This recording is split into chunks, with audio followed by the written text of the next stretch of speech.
I have to remind my wife to take some medication at night every day.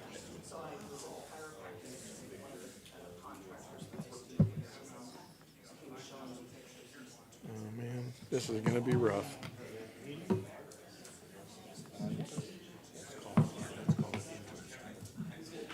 Good morning, everyone. We'll get started here in just a couple minutes. We got a couple of technical things we're working through.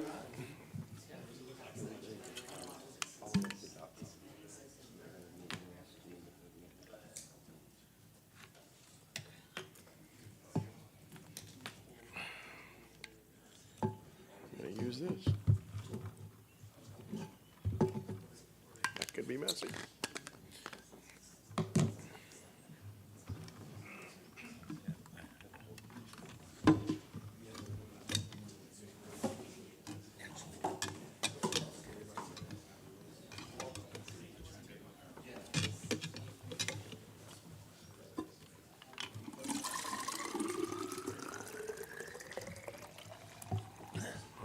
Sweet fresh water. Okay, I just took all your guys' water. I'll share. Oh, Kramer's got some down there. I'll share.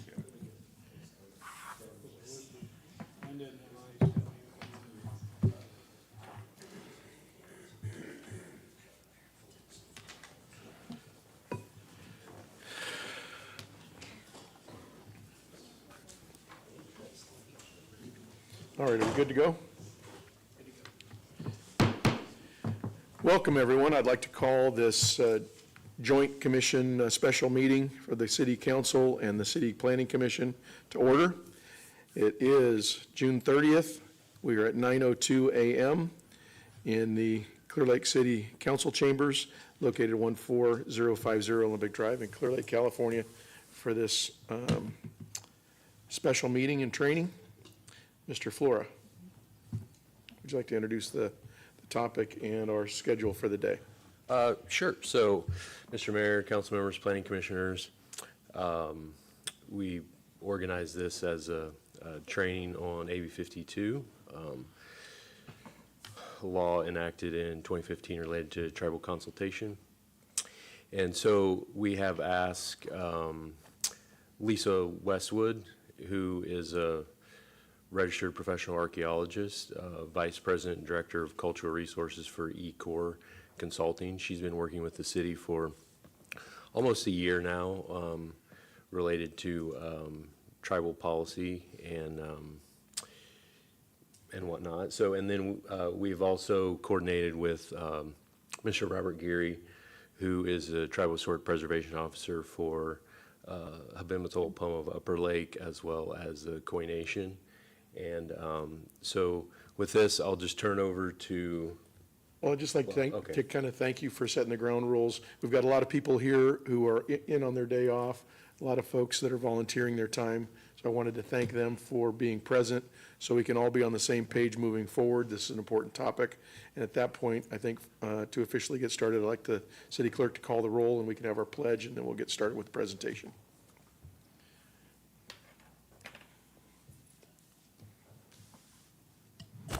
All right. Councilmember Slotin? Here. Councilmember Kramer? Here. Vice Mayor Claffey? Here. Mayor Purdock? Here. And for the Planning Commission, Commissioner Inglis? Here. And Vice Chair Stewart? Here. Chair Williams? Here. And I believe that Commissioner Smalley is on the Zoom. I am. Okay. Thank you, Madam Clerk. Vice Chair Stewart, would you lead us in the Pledge of Allegiance? Yes, Your Mayor, thank you. I pledge allegiance to the flag of the United States of America and to the republic for which it stands, one nation, under God, indivisible, with liberty and justice for all. All right, moving on to item C1, presentation by Lisa Westwood for this meeting. Lisa. Thank you very much. I hope everyone can hear me okay. Yes. Wonderful. Well, this workshop is being presented as a collaborative effort between tribal cultural resources experts and professional archaeologists representing the Koi Nation of Northern California, the Habemetal Pomo of Upper Lake, and eCorp Consulting. We're really pleased to be here and appreciate everyone's time. Robert and I are very honored to be here to present a workshop on tribal consultation, and I want to extend a sincere thank you to the City of Clear Lake and City Manager Alan Flora for making this space available. This is an important topic, and personally, I've given over 120 of these workshops to date, and today's workshop is by far the most diverse and holistic set of attendees to date, so I'm really excited to be here this morning. The people that we have in attendance today include elected officials, appointed officials, heads of departments and sister agencies, and tribal council members and representatives from at least 5 culturally affiliated tribes in the area. Thank you so much for all of you making time to be here today on your day off. And I would now like to ask Dino Beltran from the Koi Nation of Northern California to address the group.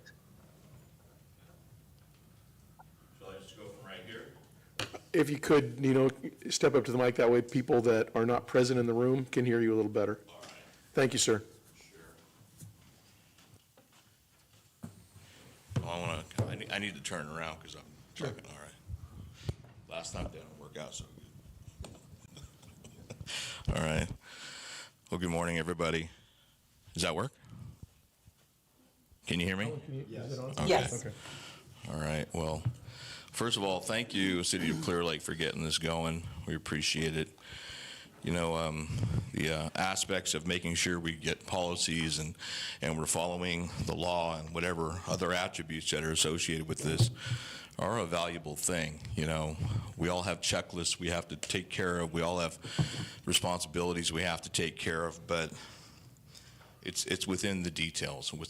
Read between the lines. What exactly are we trying to accomplish here? I can speak on behalf of my crew, because my crew is here, and I know some of the others. I know Michael, all right, and some of the other folks from the tribal communities. I don't see Cass here yet, but I know what's in their heart, okay? For us, it's not a tangible thing, and I know a lot of folks have to see numbers, they have to see perimeters, they have to see an actual thing of substance. They actually have to see a human remain. They have to see an actual piece of obsidian to call it a TCR. And that, to a certain point, makes sense, but to us as Native Americans, it's more than that. It's a spiritual thing. You know, I've been brought up to not judge anybody's spirituality. You know, that's not our business. But when you're talking with somebody, you can tell whether or not they have that connection to Creator or their ancestors. And it's that connection, that thing that's not tangible, that what we relate to. So I just wanted to let folks know that. In this society, you know, July 4th is coming up, a lot of celebration going on. A lot of folks are happy about hot dogs, apple pie, driving a Chevrolet pickup truck. And that's the American culture. You know, to idolize a hot dog doesn't make sense to us. You know, to glorify a piece of pie doesn't really make sense to us. But to make sure we're taking care of the ancestors does. Again, thanks for putting this on, Alan. You know, I'm glad you put this on your checklist. And hopefully from this point forward, we can relearn something. I know every time I see this presentation, I learn something new, or I know I've forgotten something. So hopefully that's going to ring true, and that spiritual component will have some type of a moral value. So we're also doing things from that standpoint as well. So thank you. I'm going to say a prayer in our language, if we can.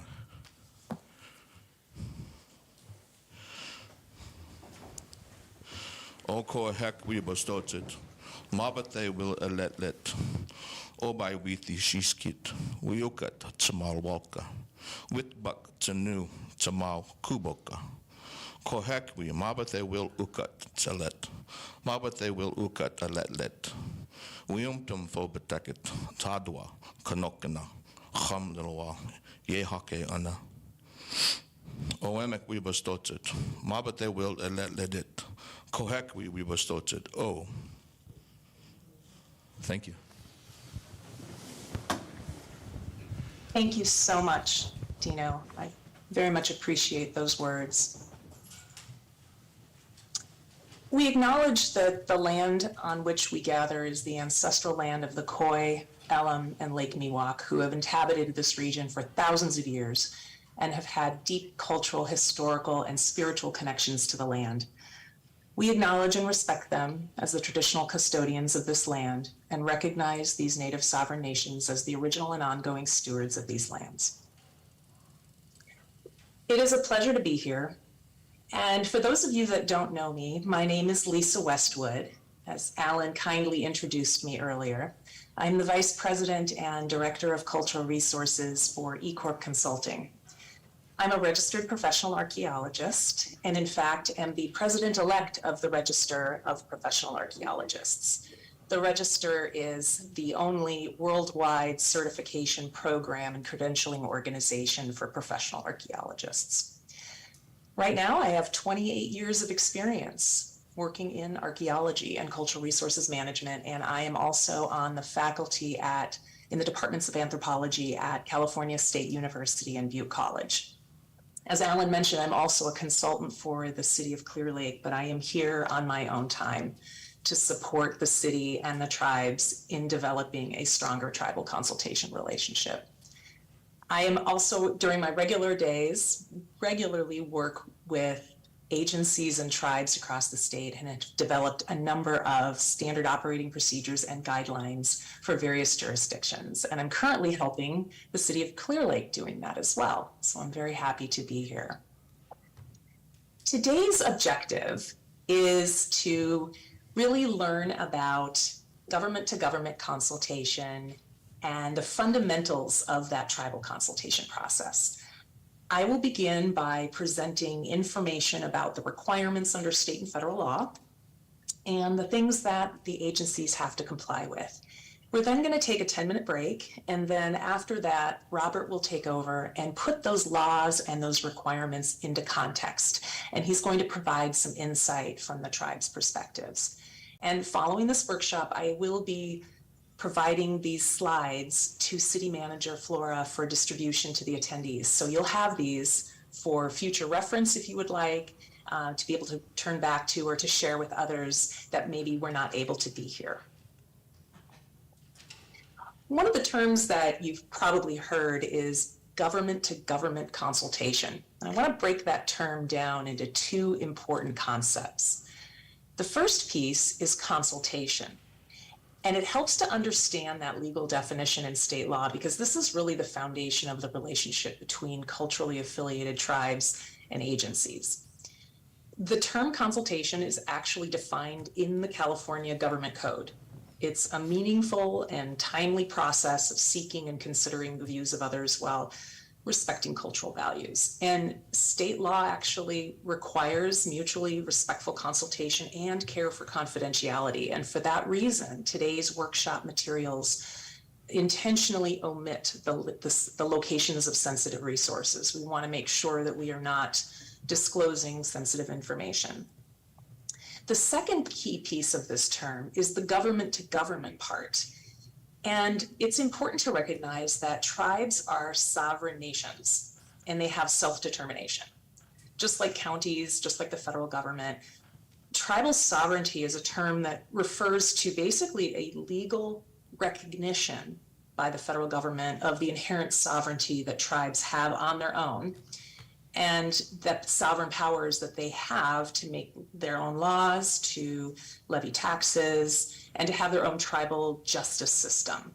So they are basically in control of their own process and their decision making. Government to government means that the agency and the tribe are communicating and interfacing just like they would if the city was talking to Caltrans or when the state talks to BLM. In California, the government-to-government consultation is actually required under state law. Assembly Bill 52, you've probably heard of this. It was passed in 2014 and it took effect July 1, 2015. It basically amended the California Environmental Quality Act, or CEQA. So when we say AB 52, we actually mean CEQA. What it did when it amended CEQA was it mandated tribal consultation at the beginning of the environmental review process so that the effects of the effects to tribal cultural resources are taken into account, just like all other aspects of the environment that we're used to. AB 52 also established that tribes are the experts in tribal cultural resources. And so while archaeologists like myself can suggest a resource is a tribal cultural resource, such a designation does need to have the concurrence of the culturally affiliated tribe or the tribal expert.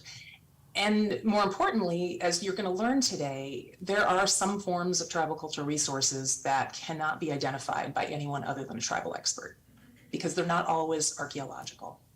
Now, this concept of expert is not something that's new to CEQA. We're all familiar with this. We are already accustomed to the idea of seeking expert opinion when we need to evaluate the impacts of a project on the environment. So, for example, if we need to assess the effect that a project will have on traffic volumes in the community, we seek out a traffic expert to do a study and figure out what the impact is going to be. And similar with biologists and geologists. And tribal experts and tribal historic preservation officers are the comparable experts for tribal cultural resources, much like I, as an archaeologist, am the subject matter expert for archaeology. So very similar. When AB 52 amended CEQA, it did a number of other things as well. It defined for the first time a tribal cultural resource. We call them TCRs for short. And this is a term that means something in state law, and it's defined in the Public Resources Code. And I've placed the entire definition here for your reference. But this definition of what constitutes a tribal cultural resource for the purposes of CEQA can be met in one of three ways. If the site is, or if the resource is included in or eligible for inclusion in the California Register of Historical Resources, or if it's on a local register and it has cultural value to a tribe, then it can be considered a TCR for the purposes of state law. Either of these criteria are typically in place whenever the TCR is archaeological in form. That's very common. But not all tribal cultural resources are archaeological. If a tribe provides substantial evidence for the presence of a TCR, the lead agency can consider it a TCR for the purposes of CEQA. And Robert is going to go into the concept of substantial evidence with tribal cultural resources a little later. So we're going to come back to that topic. But state law also differentiates between a couple of other things. It says that if the tribal cultural resource is a cultural landscape, which is basically a combination of natural and cultural features kind of spread out across a larger area, then it can also be considered a tribal cultural resource, but it has to be geographically defined in terms of size and scope under state law. In other words, there needs to be some kind of delineation so that the process under CEQA can play out. That is, all of you as lead agencies have to determine that a TCR is present, and then you have to assess whether or not there's going to be an impact on that TCR, and then impose measures to either avoid, minimize, or mitigate those impacts. The tribal experts are the ones that help with that determination. And lastly, state law also acknowledges that tribal cultural resources may not rise to the level of being a quote-unquote unique archaeological site under CEQA. For example, you may have an archaeological resource that is dismissed as being not important under CEQA for whatever reason, but it still may be considered a TCR. So in other words, archaeological sites and tribal cultural resources, they have some similarities, they may also be different, and there are different thresholds for what's considered significant for each type of resource. And I'm going to come back to that in a moment. I think it's important to start out, though, with understanding why this consultation is important. And really, this kind of consideration of tribal cultural resources in environmental review is really no different than what you're doing already under CEQA for other things, like biology, traffic, noise. If you think about for a moment, an environmental review for a new shopping center. The lead agency first has to hire experts to study traffic and noise and other aspects of the environment. And then they have to explain what's there in the project area and how that proposed project is going to affect those aspects of the environment. And the traffic engineer is going to recommend measures to cut out or cut down on the traffic jams. And the state legislature in 2014 said the same goes for tribal cultural resources. So you need to talk to the experts to understand what's there or what might be there, and basically consider the recommendations for how to avoid or reduce those impacts. And so for this reason, CEQA requires that the tribes be engaged early in the process. And this actually, believe it or not, actually helps reduce the cost. It helps avoid impacts and helps with preservation in place. And it actually can really do a good job of streamlining that process when the tribes are engaged early. And as I'll mention in a moment, there is actually a mandated process under CEQA now for the sequence of events and the timing of consultation outreach. And it's designed with this in mind, with this overarching goal in mind, and that is to make sure that there isn't an unexpected or unnecessary impact or higher costs and so on. And one thing that is important to think about with respect to the CEQA process is another consideration, and that has to do with categorical exemptions.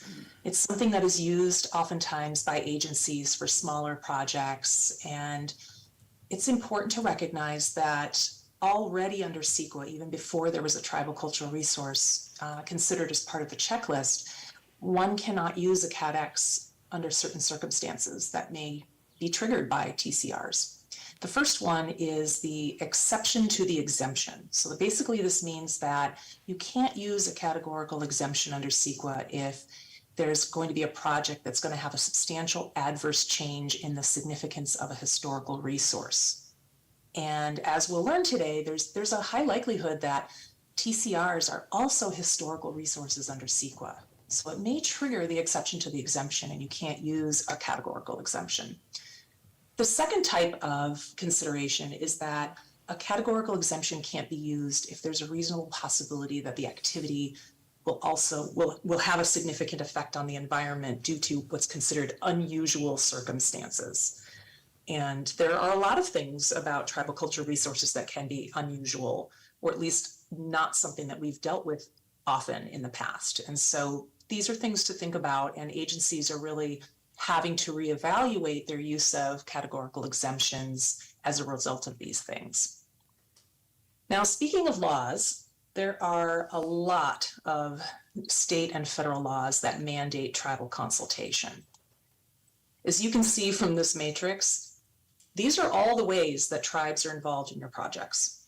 And not all of these laws are going to apply to every project, but it is, in my experience, very common for there to be at least 2, maybe sometimes 3 of these mechanisms. And time today does not permit a deep dive into all of these, and it would not be helpful to go into a lot of detail on all of these. So I'm just really going to highlight a few that are germane to the attendees today. The ones that you as lead agencies and tribes are usually going to be engaging under for typical projects. And these fall into 2 categories. So we've got state laws and we've got federal laws. And I've already touched on AB 52, and I'm going to continue that. I'm going to go a little bit more in detail on that one. Then we have Senate Bill 18, Assembly Bill 168. And then on the federal side, we have NEPA, and we have Section 106 of the National Historic Preservation Act. So I'm going to briefly touch on these, and we're going to talk a little bit about some of the requirements that agencies have under each of these at a relatively high level today. Now, I mentioned earlier AB 52 amended CEQA in 2014, and basically it added a tribal consultation process and added a new environmental topic that has to be addressed. That's what TCRs are. The last time that CEQA was amended in a similar way was when greenhouse gases were added to the CEQA checklist. And some of you might recall what happened at that time. There were a lot of questions, like how do we analyze this? To what extent do we analyze this? Who analyzes this? And how does this differ from air quality, which is a different section on the CEQA checklist? And there was definitely a learning curve for those of us that are around and practicing in the CEQA world at that time. I think there was a learning curve for the whole industry. There was a learning curve for agencies and experts trying to adapt to this new environmental consideration under CEQA. And AB 52 did something very similar. It added a new environmental issue that's not the same as cultural resources. And it's most definitely not the same as paleontological resources. It's a separate consideration under CEQA. So it's another section of that CEQA checklist that needs to be addressed using the appropriate experts, just like everything else. And what AB 52 did was to establish some very specific thresholds and timelines. The one thing that it did is it says that a substantial adverse change to a tribal cultural resource constitutes a significant effect on the environment. And so if that effect cannot be reduced to less than significant, then it may require the preparation of an EIR. So that does have an effect on agency decision-making and processes for discretionary projects. It also established these milestones. It says that within 14 days of the beginning of the project, or when the lead agency has decided it is ready to undertake CEQA, you have to notify the tribes of an opportunity to consult. And I've cited the Public Resources Code sections for future reference if you'd like to go look those up on your own, but there are other milestones as well. So once you've notified tribes of that opportunity to consult within 14 days, once a tribe responds within 30 days, you have to initiate consultation with that tribe within 30 days of that response. It also affects the timing of the release of your CEQA document. So you cannot release an environmental document until that consultation, if it was requested by a tribe, has been initiated. And so accordingly, you can't certify or adopt an environmental document until consultation, if it was initiated, has concluded. These are really important thresholds. It becomes very important to track these and make sure that you're sending out the notices at the right time and realizing that your CEQA document process is affected by this. And that's intentional. When you think about it, if there is an impact, if there is a TCR present, you have to address that in your CEQA document before you circulate it for public review. If you were to circulate it before that were to happen, which is how it was done in the old days before TCRs were an issue with AB 52, you could get to the point where you're all the way down the road in a CEQA process and you're getting towards the end, and then all of a sudden you realize that there's a TCR in the project area and you're faced with costly redesigns.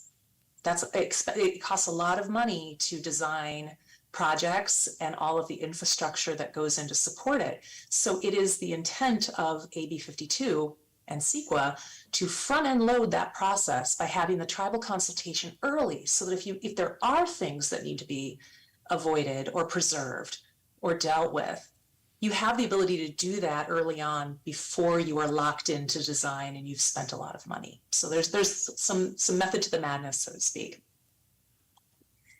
It's also important to recognize that you still have to have a TCR analysis, even if there are no tribes that consulted. Every once in a while, you'll have a situation where tribes did not respond and did not request consultation. Lead agencies still have to address the impacts to tribal cultural resources, even if that happened. And that is usually done through drawing from other lines of evidence. There's other sources of information that could be drawn from in order to make that impact determination. But just saying because no tribes came to the table, there are no tribal cultural resources present is not actually consistent with CEQA. And then lastly, your TCR analysis in your environmental document must identify and then avoid, preserve in place, or mitigate impacts to TCRs if present. This is no different than any of the other environmental areas. When you think about biology and archaeology, very similar. Now, there's another law that you may come across that is different than CEQA, outside of CEQA. and it's called Senate Bill 18. And this was passed about a decade before AB 52. And this only pertains to general plan or specific plan adoptions or amendments, or to the dedication of open space. Sometimes these types of actions happen in conjunction with CEQA and AB 52. For example, if you're going to be adopting a new general plan, you're going to be doing an EIR to support the adoption of a new general plan. In that case, you're doing Senate Bill 18 and AB 52. They are not the same thing. Sometimes you may be doing something that is consistent with a specific plan EIR that was already analyzed under a specific plan EIR, and you're just making an administrative change to perhaps some of the general plan designations. And so you would go through a Senate Bill 18, but not an AB 52. So it can get a little bit complicated sometimes, but really you look at what are the triggers for these consultations. And the types of tribes that you're talking to may be different under each of the circumstances. And when I showed you that matrix earlier, it was a very complicated table with a lot of different laws in which tribes can become involved in projects. All of those things have different timelines, different thresholds, have different requirements, and may have different tribes involved. And what I mean by that is that if you go by the letter of AB 52, the consultation list that agencies use is populated by tribes who have put in a formal request to an agency to be added to the AB 52 list. Not all tribes have done that.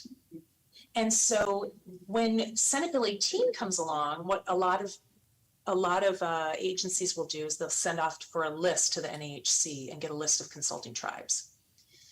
That list, and even if they do that for AB 52, is going to be different than a list generated by an agency that is populated by tribes that have requested it. So the short answer is you may be talking with different tribes in different circumstances, but a lot of them overlap and they're very common. You should know who you normally are talking to.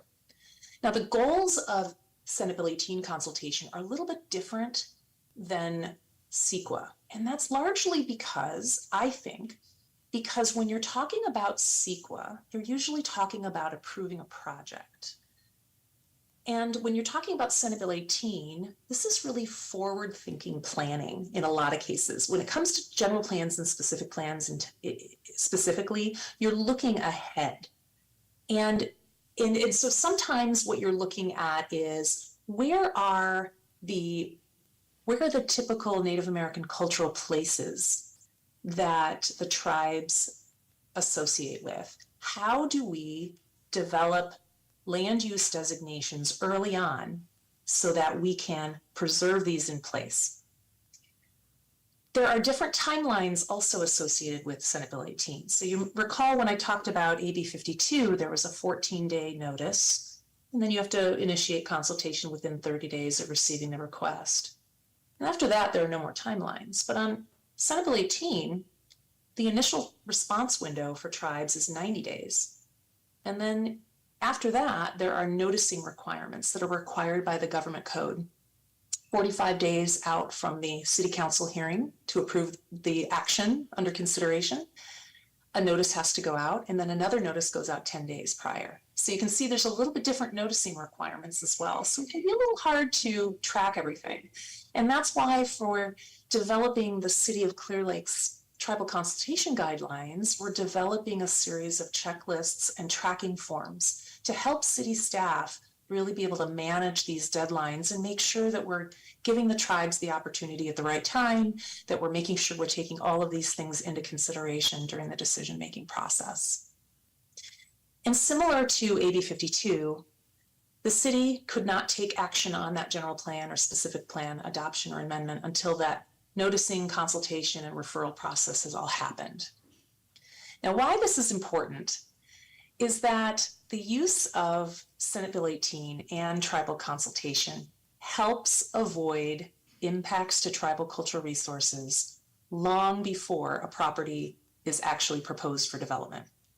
So when we think about it, when you're going through the process of setting, for example, the general plan, you're looking 20 years ahead, and you're looking at where do we want to put various types of development. And we might be looking at a map and say, wow, we'd really like to be able to place maybe some residential housing right here, for example, at this little peninsula. And the city were to go through Senate Bill 18 consultation and learn that there are some really, really sensitive areas right there that have some pretty significant resources. And so this would be an opportunity to actually do something now in terms of setting aside certain areas or reclassifying certain areas so that in the future they can be kept in open space, or they can be designed so that any kind of projects that are going to occur in those places are going to have some predetermined mitigation measures that'll ensure that these resources are preserved or not damaged in the process of future development. So it really actually is a good tool, Senate Bill 18 is, because it's so forward-thinking in most cases. And it reduces those conflicts later because we know ahead of time where those sensitive areas are. I've worked with a lot of tribes as part of guidelines and standard operating procedures to develop these types of sensitivity maps that can be drawn. These are not maps that are going to say, this is exactly where the resource is, because as we'll learn today, not all resources can be pinpointed with accuracy right now. And I'm going to come back to that topic in a little bit. But this kind of a sensitivity map gives you an idea for is there more likely to be something and less likely, and you can make informed decisions about land use early on. Another type of, and this is the last of the state laws I'm going to talk about, another law that requires consultation is relatively new. This is called AB 168. AB 168 was actually passed in 2020. Many of you may be aware of Senate Bill 35 projects, which is the law that introduced the concept of ministerial approval for these affordable multifamily housing development projects. And for those that are not in planning, ministerial basically is to some extent the opposite of discretionary approval. So discretionary approval means a lead agency has the ability to say no and deny the project. They have discretion as to whether or not they will approve the project, and discretionary projects are subject to CEQA review unless they are statutorily exempt. On the other hand, ministerial approval means that if somebody were to meet certain requirements right off the bat, the city or the lead agency can't say no to the project. They have to approve it. It's kind of like pulling a pool permit or a permit to put in a fence. If you filled out the form, you paid your fee, you met all the requirements, you're done. You're at the permit counter, you get your permit, and you walk away and you do your project. You don't go through CEQA. That's what ministerial is. In 2017, the state legislature passed Senate Bill 35 that said for certain projects that are for affordable multifamily housing, those should be treated as ministerial projects, meaning they don't go through CEQA review. Now, the threshold for being eligible to use Senate Bill 35 housing is pretty high. You know, there's a whole series of musts and must nots that you have to meet in order to be able to be eligible for this. But and a lot of agencies are looking at this as an opportunity to meet some of their RENA targets. A lot of agencies are looking to this. The problem with that the legislature recognized before passing AB 168 is that nothing on this list addresses tribal cultural resources. So projects were going forward or there was a potential for projects to go forward and impact tribal cultural resources without going through CEQA review. So the legislature passed AB 168 in 2020, basically to fix that problem. And the concern and the reason for passing it was that, you know, if what it basically is doing is it is adding a scoping consultation process to this ministerial approval processing. And I'm going to explain a little bit more about that here in a minute, but it essentially ensures that tribal cultural resources are taken into account before that whole ministerial process kicks off. And so we'll talk a little bit here about some differences. Now, when you're talking about AB 52, which is the CEQA, if you were going through CEQA, these are some of the things that we address as part of that consultation. Tribal cultural resources are going to be on a local, state, or national historic registry, or if there's substantial evidence and you take into account the significance of the tribe. I mentioned that earlier. Consultation, because of those timelines, is happening in parallel with processing the application and CEQA. So lead agencies are oftentimes working on other parts of a CEQA document while consultation is going on. And sometimes there are changes to the project design or the project description as a result of other kind of constraints. It might be there's an issue with noise, and so you need to set back the housing a little bit so that you create a larger buffer between the nearest sensitive receptors, for example. Those kinds of changes to the project description under CEQA usually just get carried out and handled in step with the consultation. And developers and consultants are oftentimes assisting the agency, and they can participate in that consultation if there's no objection from the consulting tribe. And agencies have a lot of discretion in key locations in CEQA in terms of making decisions while they're considering tribal input. And you have to conclude, as I mentioned, you have to conclude consultation with or without agreement after reasonable and good faith effort. And then the city or the lead agency can take action on their CEQA document. Now, in comparison, AB 168 presents different thresholds. AB 168 adds to the criteria for what's considered a TCR can also be something that's on a tribal historic registry. That's something that's not a consideration under AB 52. The entire scoping consultation process for these ministerial projects have to be completed before an applicant can even apply for Senate Bill 35 approval. Because once they apply for Senate Bill 35 approval, the lead agency has to issue the approval, no CEQA. So this consultation process has been inserted into the process right before the applicant actually applies. It's like pre-consultation, that's why it's called scoping consultation. And it says as well that if you have changes to the project, you have to restart consultation, so they're not handled in step. Participation of developers and consultants have to be improved by the tribe in writing before they can be there, and agencies do not have any discretion. In order for an agency to utilize Senate Bill 35 ministerial approval, the agency must come to an agreement with the consulting tribe.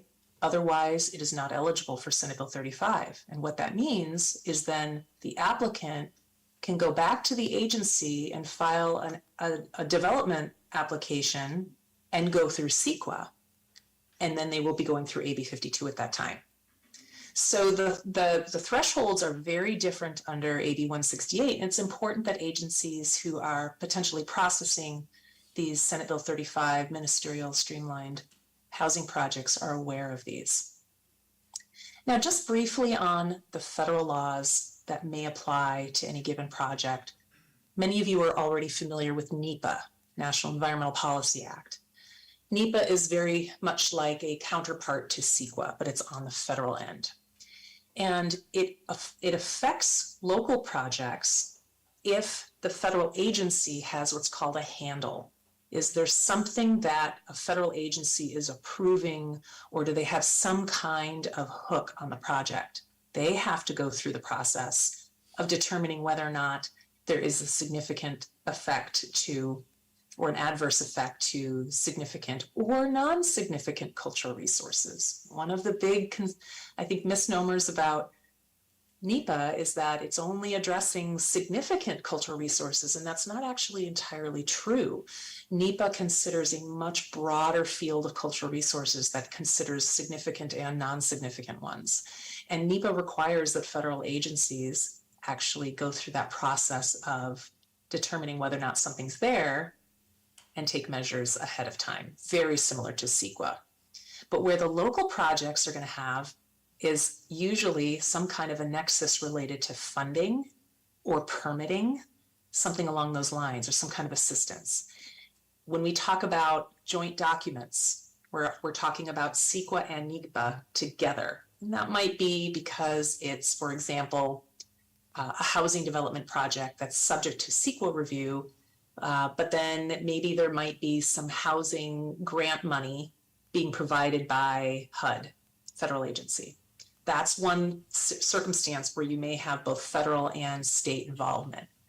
Caltrans is another example where you oftentimes are going to have CEQA and NEPA. And sometimes they're joint documents and sometimes they're separate documents. But the point is that that process of going through and evaluating impacts has to occur by both agencies separately. The other federal law that many people have heard about, though, is Section 106 of the National Historic Preservation Act. This one actually is much more visible in the cultural resources world because there's a very, very robust program for Native American tribal consultation. Again, this is being done by the federal agencies. They're the ones that have the responsibility to comply with this. But if you have a project that needs a permit from the Army Corps of Engineers, or you're getting highway bridge program funding through Caltrans or Federal Highways Administration money passing down, or you need some kind of a permit from, or something from the U.S. Bureau of Reclamation or any other type of federal agency, this applies. Basically, it just means that the federal agency, before actually giving the funding or the permit or the assistance or the authorization, before they do that, they have to take into account the effects that their undertaking would have on historic properties. And they have to consult with the State Historic Preservation Officer, any other consulting parties, and Native American tribes. That process does not take the place of everything else that applies. Again, these are all separate procedures. And while in some cases you can do NEPA in lieu of Section 106, that's not really commonly done. It does not replace, though, the CEQA process. Okay, now that we understand kind of the general legal context that agencies have to work within, let's talk a little bit about how tribal cultural resources differ from or are similar to archaeological sites and historical resources. This is a very important distinction because this is what really consultation is coming down to in many cases. There are similarities, and I want to start out with those. Sometimes tribal cultural resources are archaeological in form. Archaeological sites, by definition, basically is anything that is made, modified, or moved by a human that's generally more than 45 years of age or older. And archaeological sites, as I described to my students at Chico State and Butte College, archaeological sites are like the tip of the iceberg. So what you see on the surface does not necessarily represent the distribution of materials and remnants of ancient human culture below the surface. When you look at the tip of the iceberg concept, and you may have a couple of artifacts on the surface, and everything else is below, you don't know the extent of how far below the surface it goes, horizontally or vertically, unless there's testing done or some kind of excavation, or unfortunately it's encountered during ground disturbing activities. Then if you have a situation where it's on a piece of property and somebody has walked across the property and has seen maybe a member of the public, and has seen some artifacts on the ground, and unfortunately they pick it up and they take it with them. Well, first of all, there are many, many laws that govern whether or not you can pick up artifacts, and in most cases, it's illegal. We're not going to go into all of that now, but what happens is the one indicator that there's something below the surface is no longer there. Or perhaps there was plowing, maybe it's in an ag field, and now the artifacts are displaced. We no longer have a surface indicator for what's down there. And oftentimes, when we do a record search at the information centers, we can get some information about things that have been seen in the vicinity, and we can kind of make an educated guess about where there might be archaeological sites, but we don't always know. And I think it's important to recognize too, and I think the state legislature recognized this as well, that when it comes to burials in cemeteries, I think the original CEQA guidelines used to present those as formal cemeteries. So on the left of your screen, you see the CEQA checklist. I've circled the word dedicated. This is the new word for the CEQA checklist. It used to say, would the project disturb any human remains, including those interred outside of formal cemeteries? That word was conveying, I think, a Euro-American perception of what a cemetery is. Headstone, fake flowers, little benches. And the reality is that Native American culture did not bury their ancestors using headstones and fake flowers and benches. And because there was no written record, written down like Europeans think it was written down, the exact locations aren't always precisely known. Now, there's a lot of tribal knowledge that's passed on from generation to generation. A lot of tribes will say, we have an idea, it's really close to this location, but we don't know exactly where it is. Same thing that I say as an archaeologist. When I know that there's been a site recorded in this area, but I don't know exactly the extent, because unlike biologists who can see the plants and see the habitat above the ground, we can't see below the ground. So we deal with a lot of things like sensitivities. So in other words, these resources may be in the area, but they may be unmarked. And so when the CEQA guidelines were changed, they changed the word formal to dedicated, because just because it's not a quote unquote formal cemetery doesn't mean that it's not dedicated for burial of remains. So getting back to tribal cultural resources, sometimes they are archaeological. They might be the remains of villages or resource gathering areas. They might be temporary camps. They might be food processing locations, because oftentimes humans would gather or hunt the animals and the plants at their location of where they were, where they hunted them or gathered them, and they would do some processing before taking them back to their village sites or their campsites. Easier to carry. It makes a lot of sense. Those of you that go hunting or fishing, you oftentimes will fish and you will scale the fish, and you might, take out their innards, and then you'd put them in a cooler because it's easier to do that at that location and then transport them. It's very similar kind of an analogy. Now, TCR might also be a historical resource under CEQA. So because it might be a village site, for example, or a burial site, it could meet the definition of a historical resource under CEQA. That's covered in the cultural resources section of the CEQA document. So you may have a situation where you have one resource that is both a historical resource under CEQA and a tribal cultural resource. That means you have to deal with them in two separate sections of your CEQA document. And I've placed a very generalized description of what a historical resource under CEQA is. It is not actually limited to buildings and structures like a lot of people think when they hear that word historical resources. It can be a site.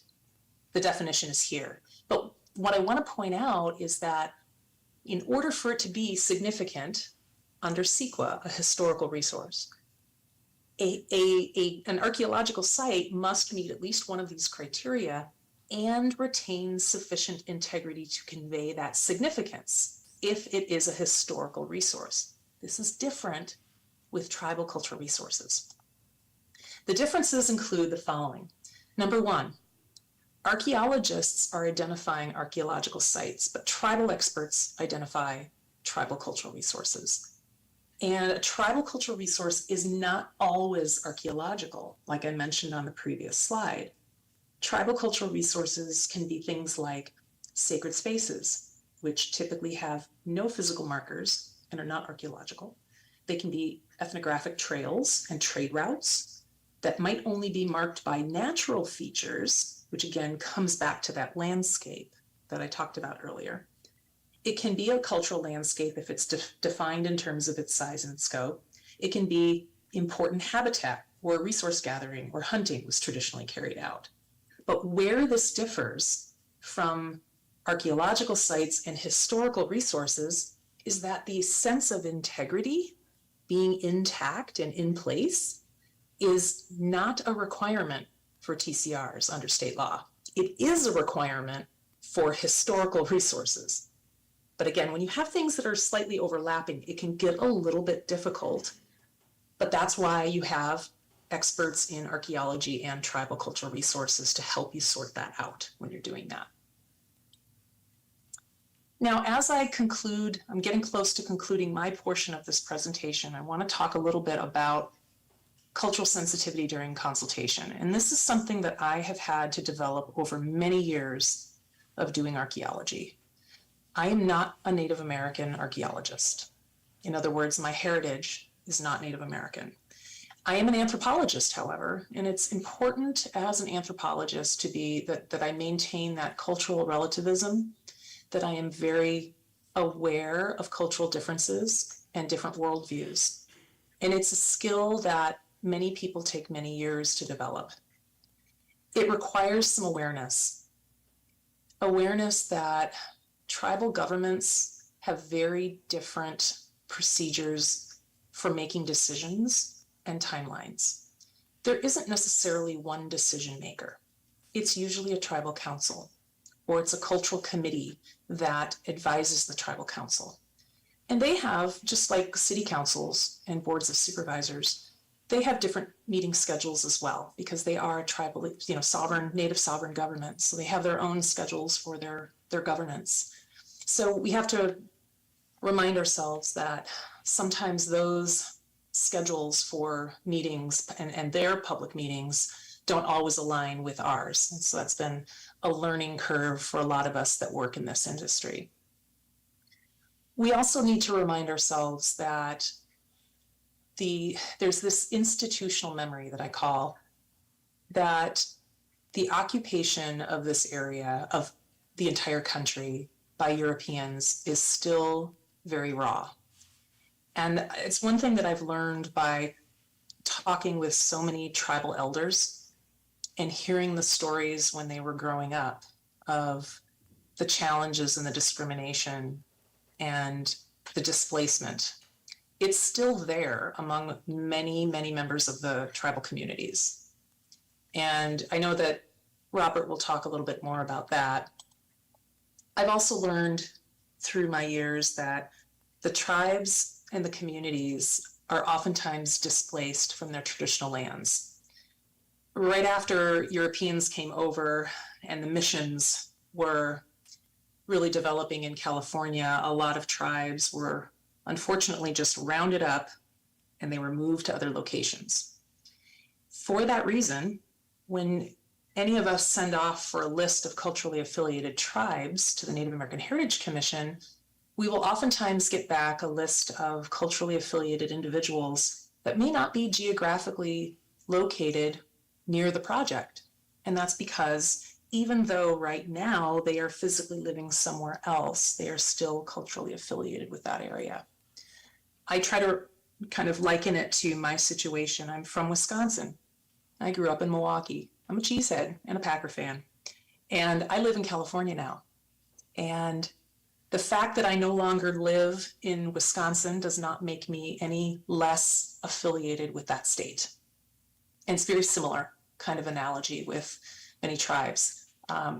They may not be physically located near your project, but that doesn't mean they're not culturally affiliated.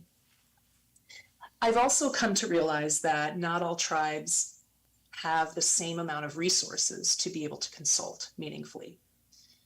There are some tribes that have sufficient funding. They have programs and businesses that are able to help sustain their operations, but not all tribes are fortunate enough to have that. And when that happens, it really kind of almost creates another unfunded mandate where there's this mandated tribal consultation process, but you have tribes that don't have the ability to actually travel somewhere to have a meaningful meeting or a site visit. So I try to be flexible in my thinking about how best can we get information to the tribes. Maybe it's different ways. Zoom has really helped a lot in recent years, being able to bring more people together. And another important thing to think about too is that tribes don't all speak with the same voice.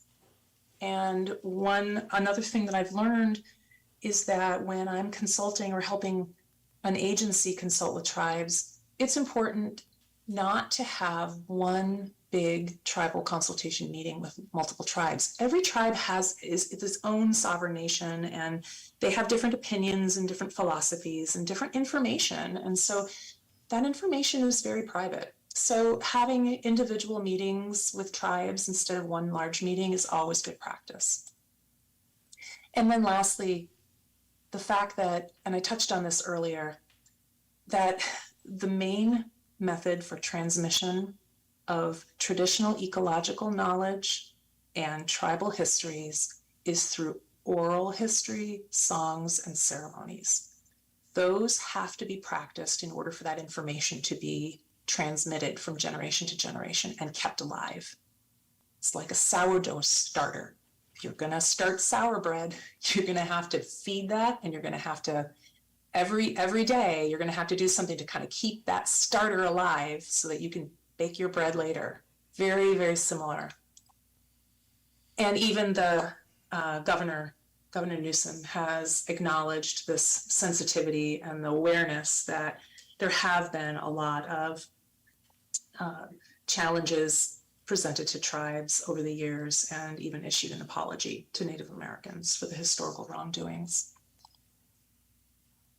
And then finally, wrapping this all up before the break, I want to say that the whole purpose of CEQA is really, and any kind of environmental review, is to identify a resource and seek ways to avoid, minimize, or mitigate those impacts in that order. And you can do that in very creative ways in consultation with the tribe when that consultation process happens early at the front end of the project. There's some case law out there that says avoidance is preferred. And so we always start with avoidance as what our real goal is. And because I said earlier, you can't always know where things are, we oftentimes will establish buffers. This is very common in archaeology too, where we look at, well, we kind of know where this resource is, but it probably extends below the surface a little bit. So let's put a buffer of about 100 feet. Why 100 feet? That's a standard number that's commonly used in the industry, because that's usually the radius in which, if you find something during construction, you have to stop and you have to deal with it in accordance with state law. So we usually oftentimes will set that as 100, but sometimes it could be more, sometimes it could be less. It really depends on topography and the types of resources. Other things that can be done, incorporating them into open space. There can be tribal monitoring during ground disturbance.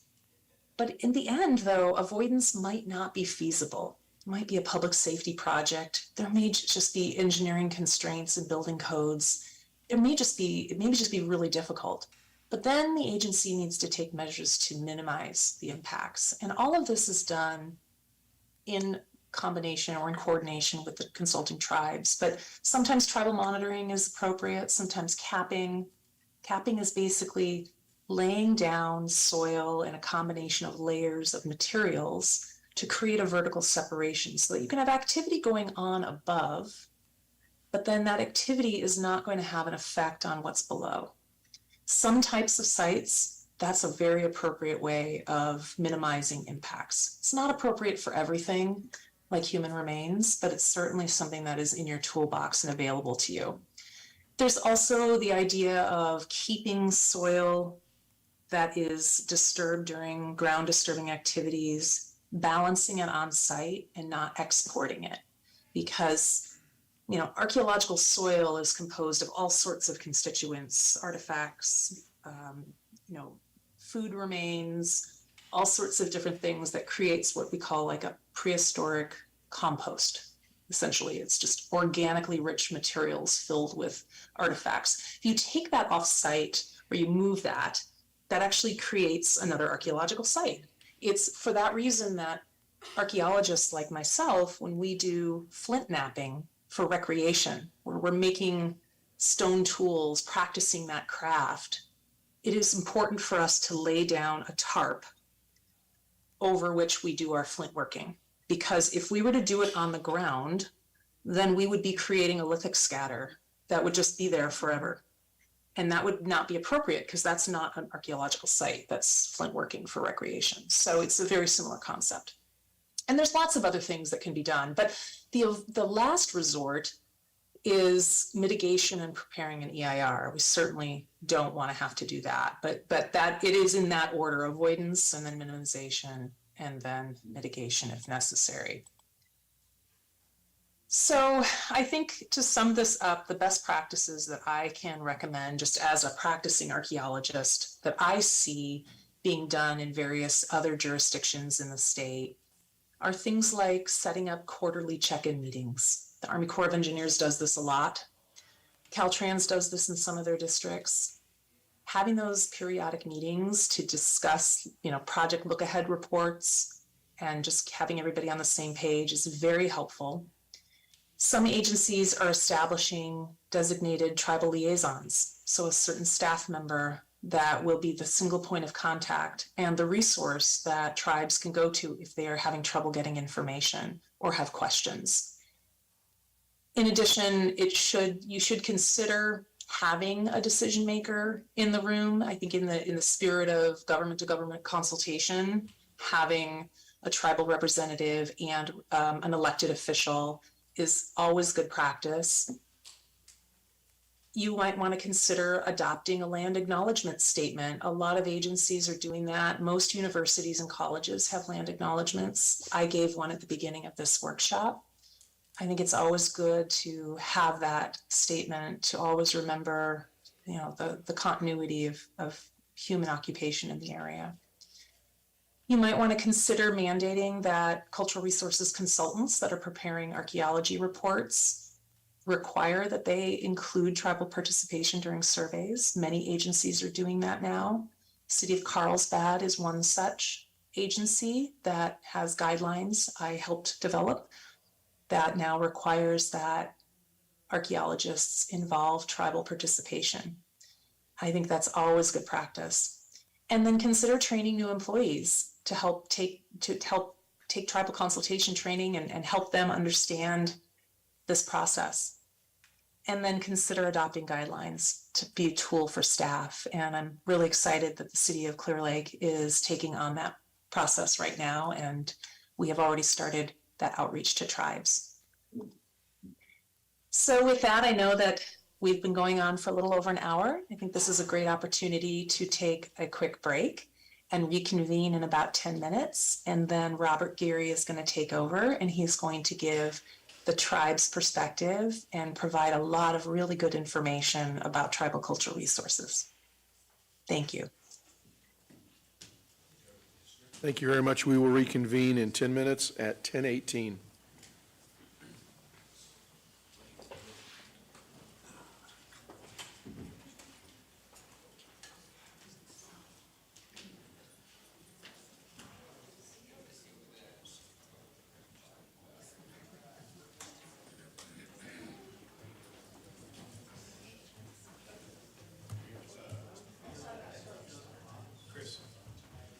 Push the button, let's turn the sound.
All right, let's all come back together and reconvene.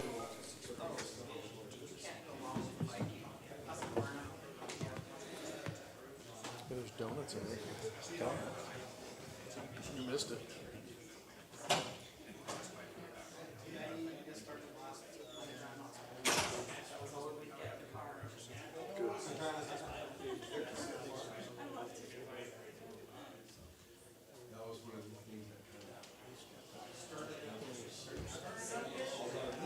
Alan, can you bring everybody in?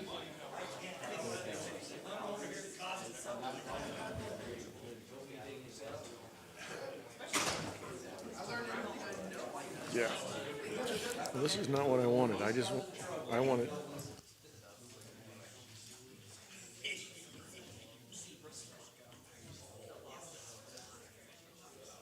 Mr. Gary, are you ready, sir?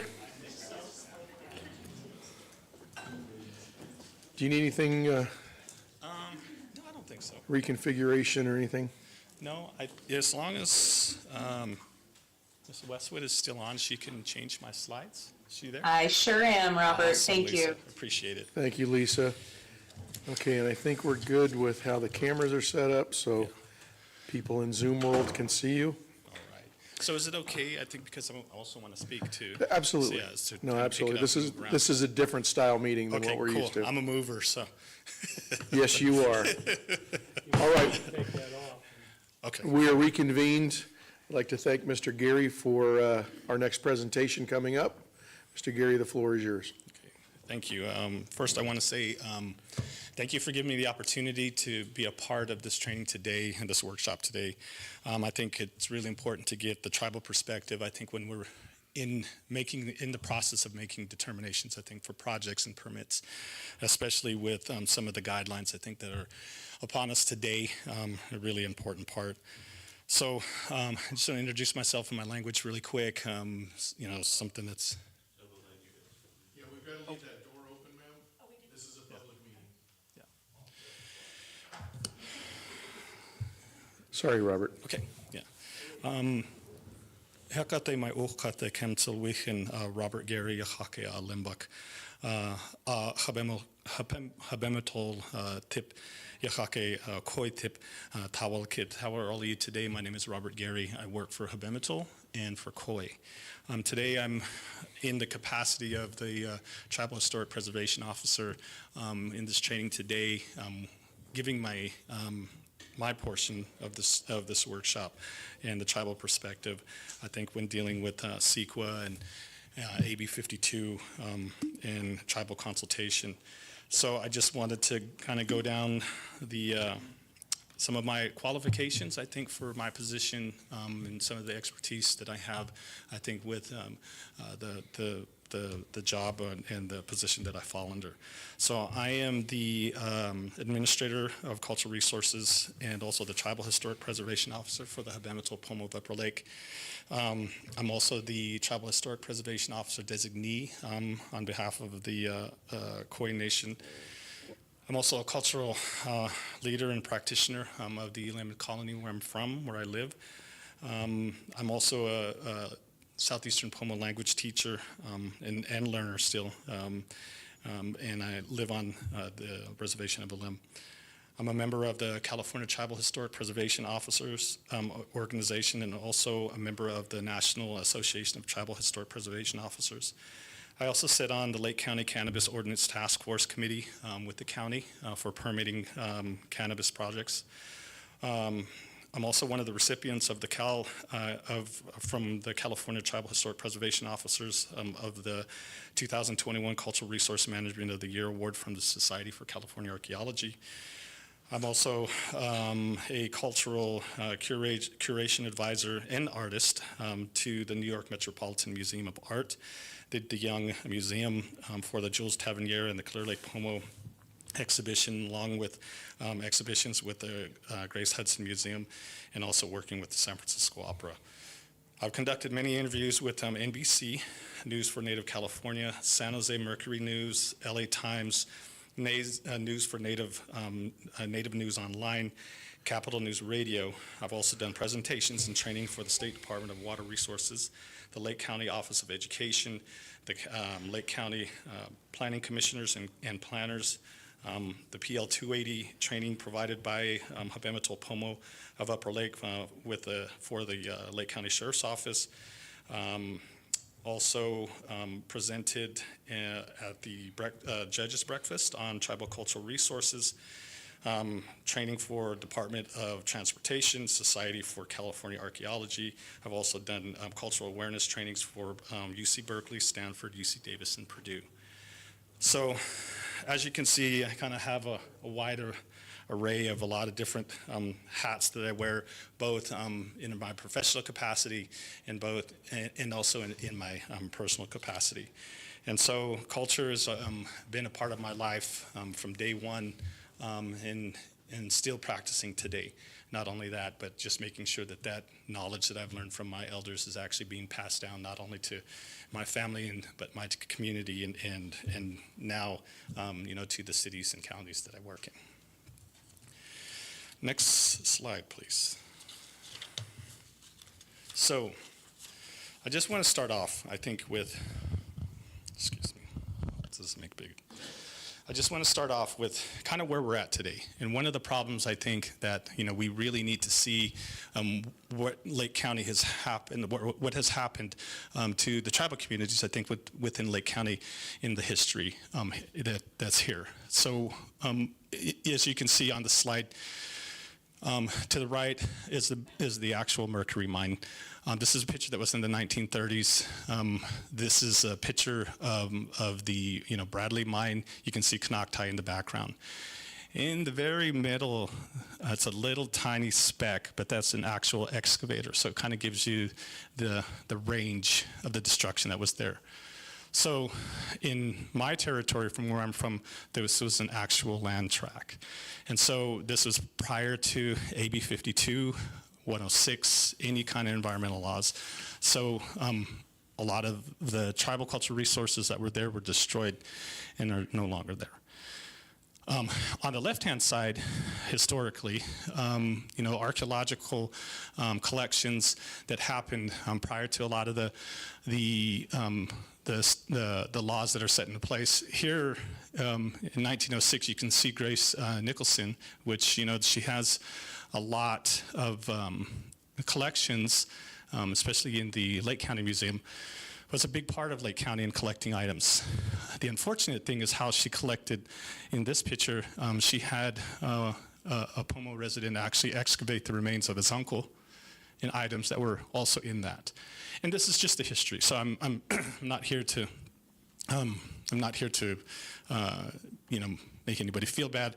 I'm just showing the picture of historically, this is kind of how the tribe's resources were either extracted or destroyed. And this is all prior to the laws that were set in place. And we're dealing with some of these things today. So firsthand account of bad practices, I think, that were, prior to a lot of the environmental laws that have been set in place. And I think due to this is exactly why some of those laws were enacted and brought to light.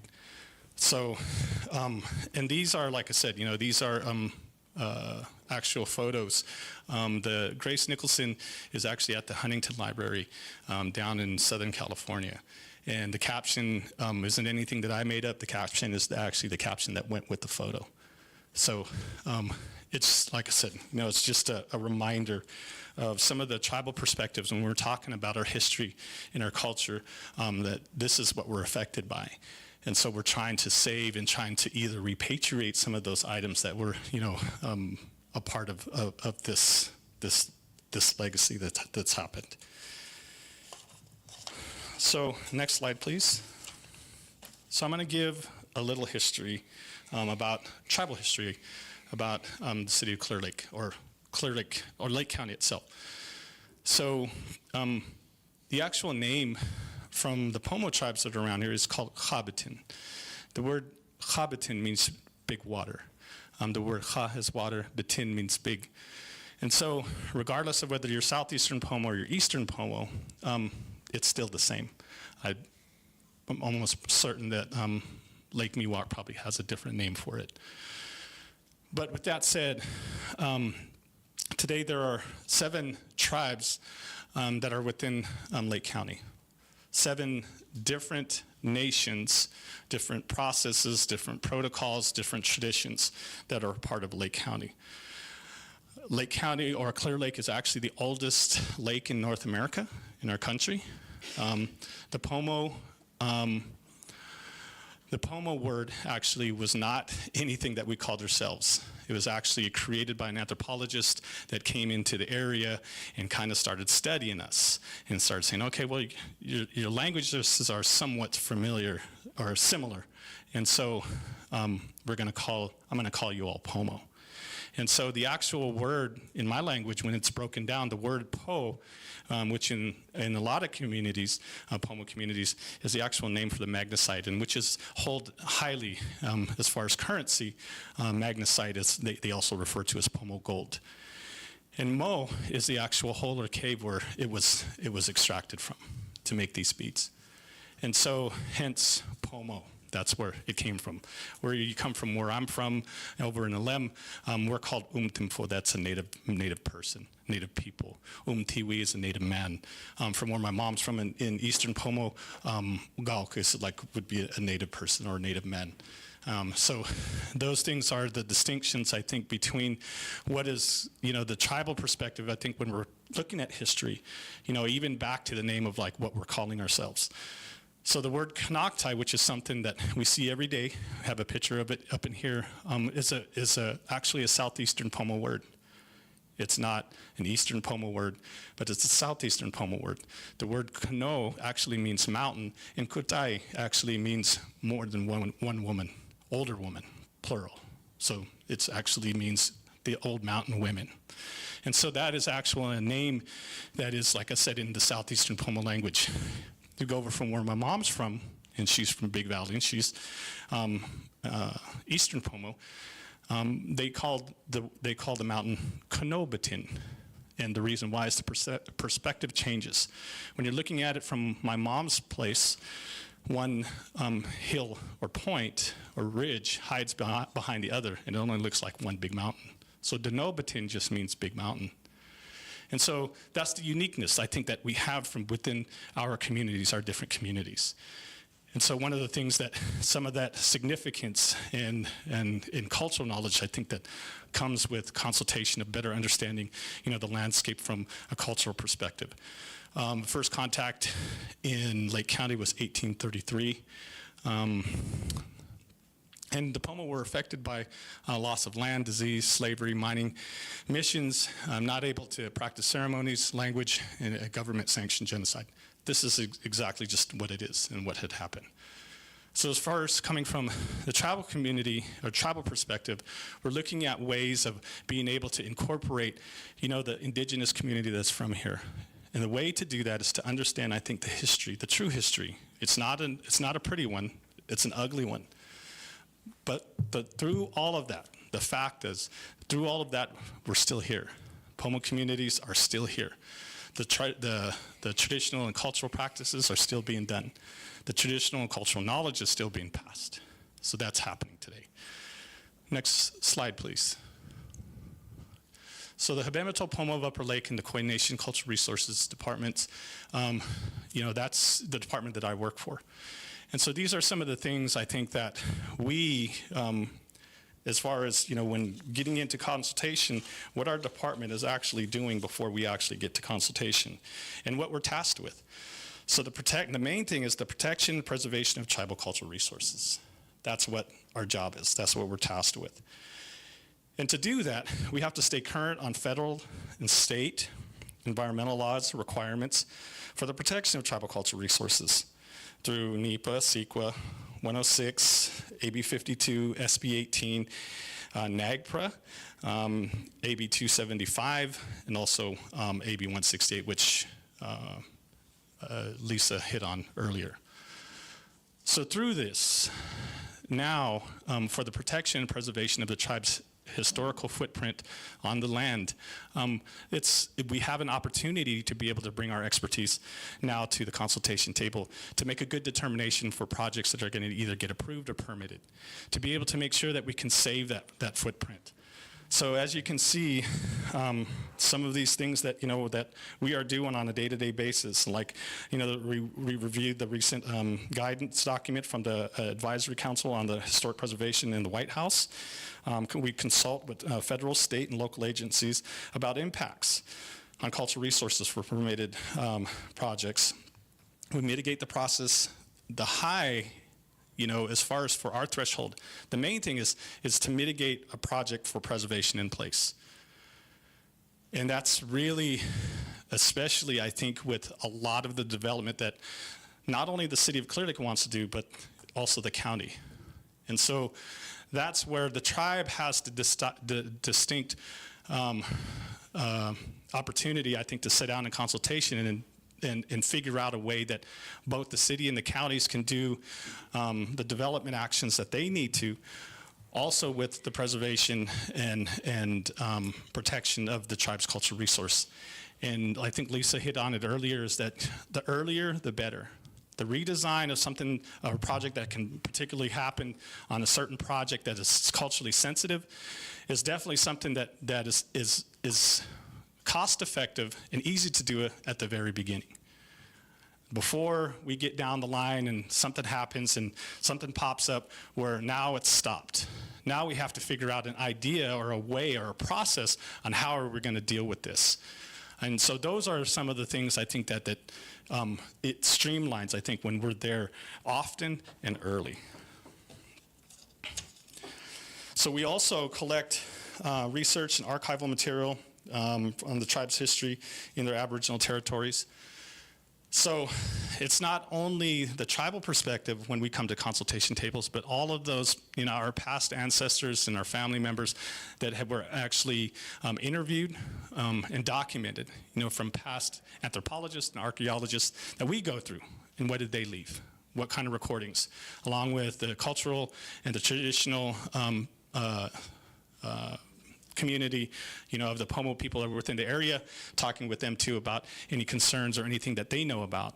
And we compile all that into one and get ourselves prepared for consultation. So like I said, we actually record data. There's, recordings of, past tribal members, we're talking about sensitive areas, talking about how they might have, went to seasonal camps, talking about like how they processed. So all of this information is very, very, very important information to us, because when we're looking at a project that might be big in scope and we're finding multiple areas, we know why, whether or not it was, seasonal, whether, it was an actual village, whether or not how they actually utilized actually the landscape.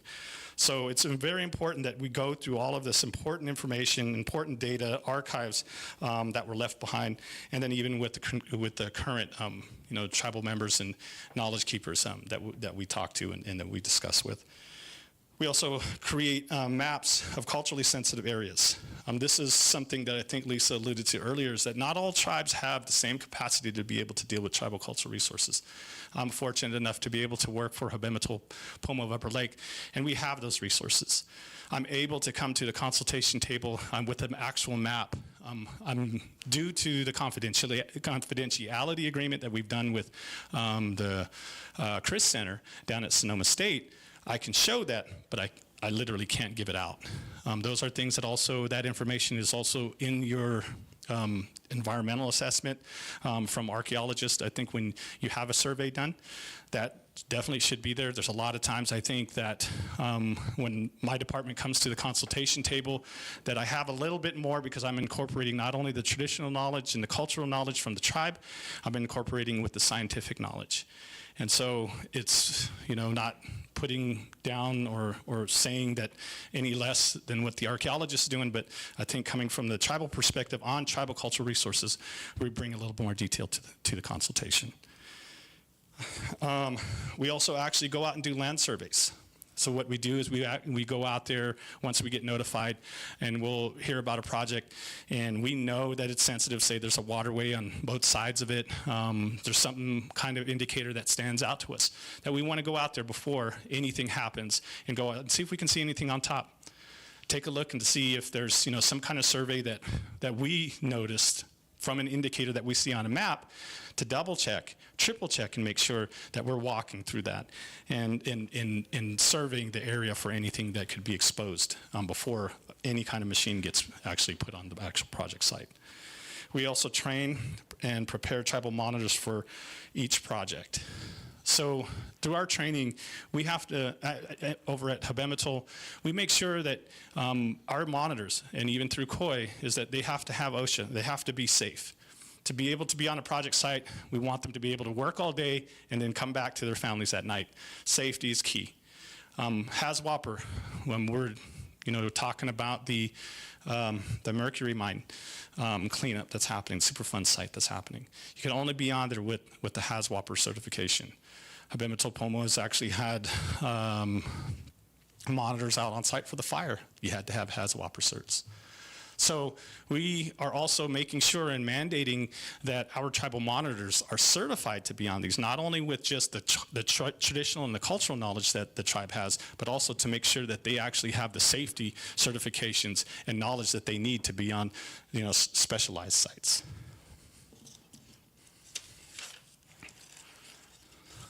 Next slide. Oh, sorry, yeah. So one thing that Lisa hit on earlier today, and what is really important, is tribal cultural knowledge, the importance of tribal cultural knowledge. And I think this is one of the issues that we really want to push and make sure that, and I've said it in a few other meetings, that tribal cultural knowledge is knowledge that is passed down from generation to generation, that is not in these surveys. There's conversations that I've had with, archaeologists about certain aspects that, their perspective of when they do a survey. And when I bring in some of that cultural knowledge, it starts to kind of click and it makes a better detailed picture. And so that's why it's important to make sure that tribal cultural knowledge is a part of this process. Under CEQA, the substantial evidence includes fact, a reasonable assumption predicated upon fact, or expert opinion supported by fact. So areas of where my families have gone to gather, areas that we've gone and hunted, these are things that I know a lot of times when we're bringing that information to the consultation table, we're looked at as that's in the history. Like that isn't anything. We still do those things today. I still go to those places and pick medicine. I still go to those places and hunt. I still do things that my ancestors have done in the same places. I go to the same places where my grandfather's taken me. Even when we make our pilgrimages all the way out to the coast, as our ancestors did, I actually go to the same place that my grandparents stayed at. My kids, now my grandkids, are staying in that same place when we go down and we gather from the ocean. We still do that today. So under AB 52 for tribal cultural knowledge, it says, California Native American tribe, traditionally and culturally affiliated with a geographic area, may have expertise concerning their tribal cultural resources.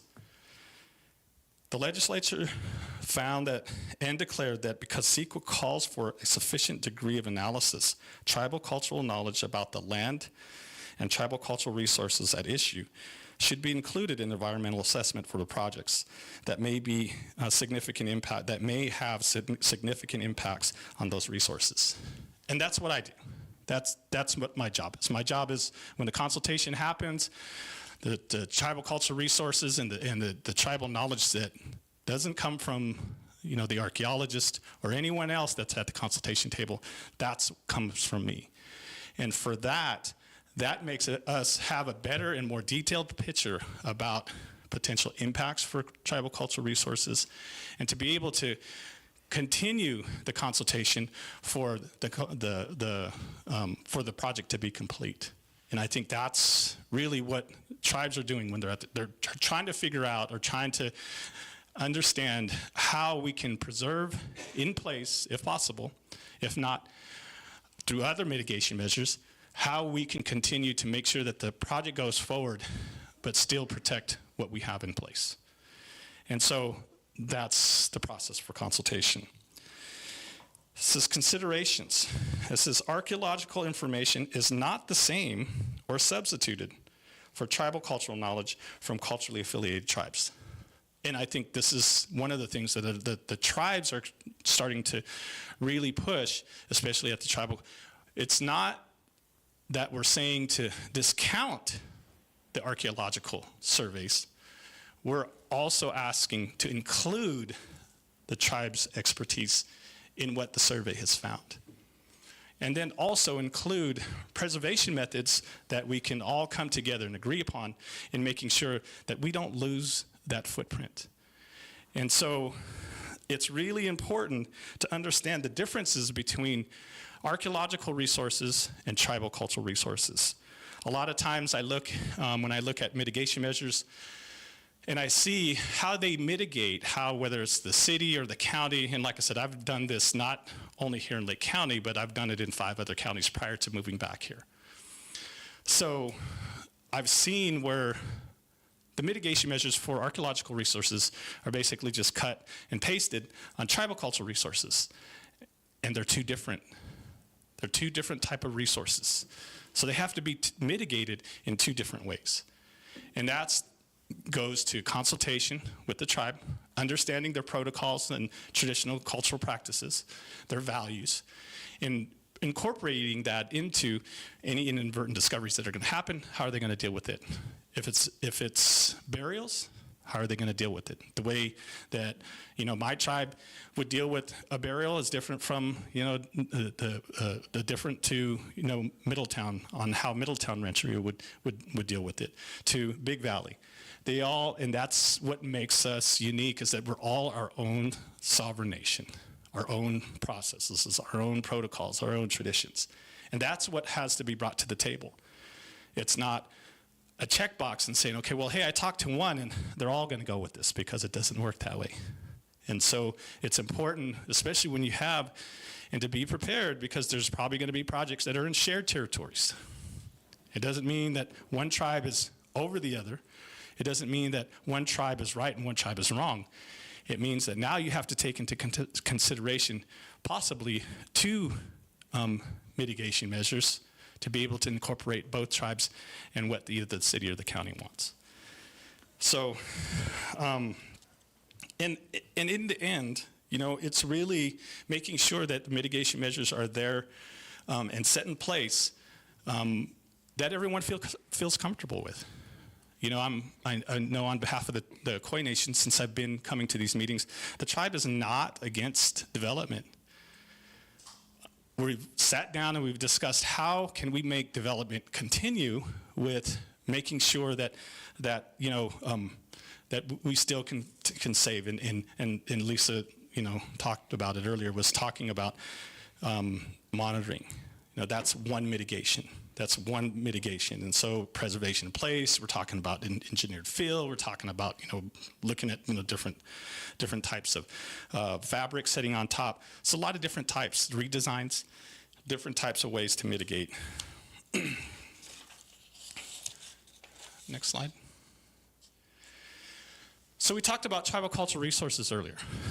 And I think, when you see the definition and you get an idea of what you think tribal cultural resources are, everybody sees something different.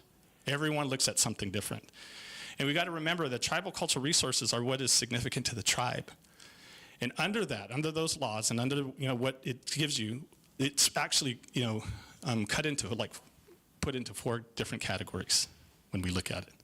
So if you sit here and you take a look, so 1 is Native American human remains and grave related artifacts, burial associated items. So it says different types of burials, and I want to hit on this after I get done reading this. Different types of burials may occur in one area inhabited by the same tribe, especially if it was inhabited over an extended period of time. There's no way to generalize about the burial practices of California Native Americans. The possibility of discovering remains and methods for preventing or minimizing disturbance for burials must be evaluated individually for each project. And the reason why this is really important to know, because not to generalize, I think, burial practices. not to think because of how we look at cemeteries and burial grounds today is like everyone had that set in place, and it wasn't. Historically, I know with the tribes that are here, prior to contact, it was cremation.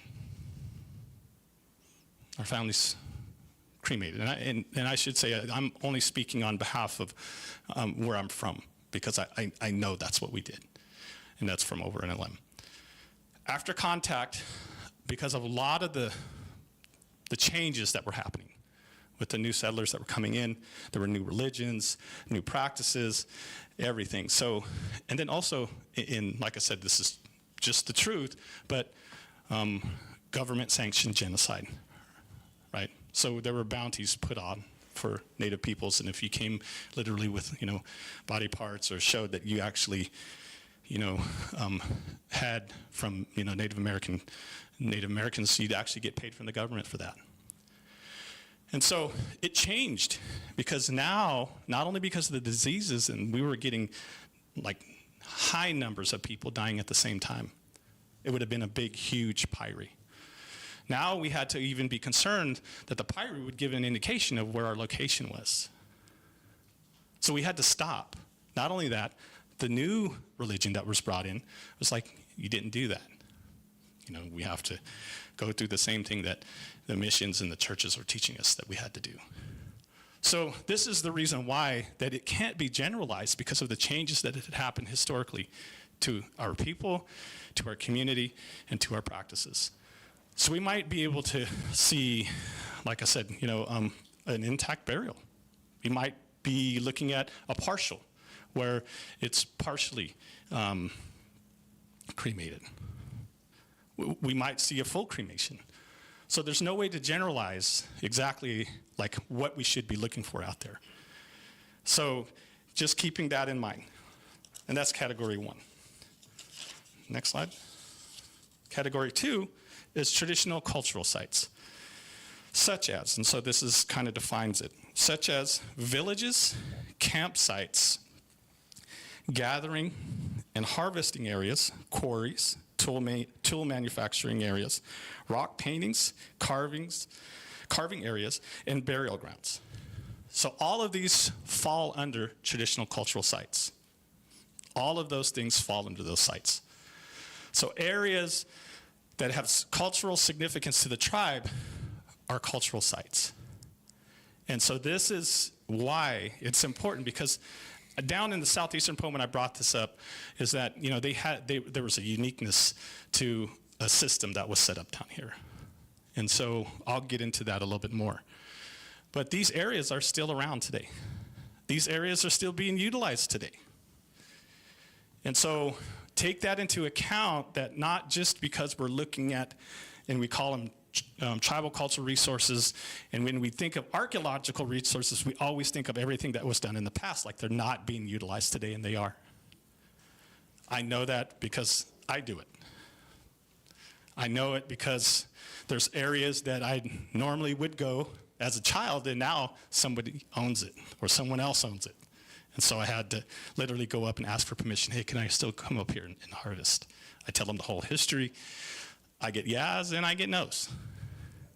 But that's just how it is. Next page. 3, religious and spiritual sites. So traditional locations for events or sites that with spiritual significance. A dance ground, a place for gathering traditional medicines, or a place for an Indian doctor or shamans to gather strength is a spiritual site. This can be a prominent peak, rock formation, or a cave. And all of these places that are here, that are listed under religious or spiritual sites, are here in Lake County. They still exist. They're still here. And it's scary, I think, for me, because a lot of those places are not in any of these surveys or these archaeological reports. A lot of that information is passed down from generation to generation because either somebody in one of our families was a medicine person, or someone was, passing down that information to go to a certain family for when certain things happen. So that it's there. It's there. These things are here. I show a picture of Mount Konocti, and for all of us, that's a sacred place. For all 7 tribes here in Lake County, it's a sacred place. It's in all of our creation stories. Sacred. And the reason why I bring up sacred and to understand the word sacred, I guess I want to make a comparison to the Liberty Bell, right? So this comes from our stories of creation, the beginning of time. So we have the Liberty Bell that is, I think it's 270 years old. It has its own building. It has a guard. You can't touch it. And you actually have to go through like this metal detector because of how sacred it is. And I guess with that picture, that mentality is exactly what the tribal communities are saying these places are for us. These items are for us. That sanctity and that sacredness that Liberty Bell holds, it's a cracked bell, doesn't even work anymore. But it holds significance, right, to this country. And the tribes that are here are all countries. They're all their own nations. And their tribal cultural resources are the Liberty Bell. The significance of the Liberty Bell. And that's, I think, what we're trying to understand. We're trying to get.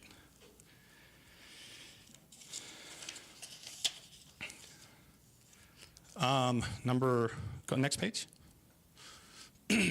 So number 4, are artifacts, cultural remains left by past peoples. And so here we're looking at now, the combination of both archaeological and tribal, right? Because artifacts are cultural items left by past peoples. Artifacts often found in California may be modified fish, animal bone, stones, wood. Like these are the things, and we all know about it, right? I mean, and these are items that are of Lake County. And just what we were hearing earlier is when you pick up these items, even for an archaeologist, now that indicator that there might be something behind there is gone. And as a tribal cultural resource administrator and going into consultations and a TIPO, I hear when I go onto project sites and I hear when I go into consultations or when I'm talking to anybody from, that are the operators, we used to find hundreds of these. And I hear it all the time. And so hundreds of indicators are gone. And so when that archaeologist actually swoops through and that indicator is gone, and they don't do testing below the ground, we'll never know. And not only that, when those make it, whether they're to someone's house, they're being passed down from generation to generation in somebody else's, backyard, we lose that. We lose that. So, like I said, this is definitely something that falls under both. This is definitely something that the archaeologist is actually out there looking at. From this, they can actually find out information. They can tell you by the type of arrowhead that it's there, how old it is. Just by the style, what was used. So we just got to remember that, right? I mean, we're looking at a national average anywhere from 10 to 13,000 years, I think, because it actually went up, that they're saying that there was inhabitants here in North America. But we still keep forgetting about surveys that are not looked at or discussed for an arrow point for actually the cleanup over in Superfund site that was found, that was dated over 20,000.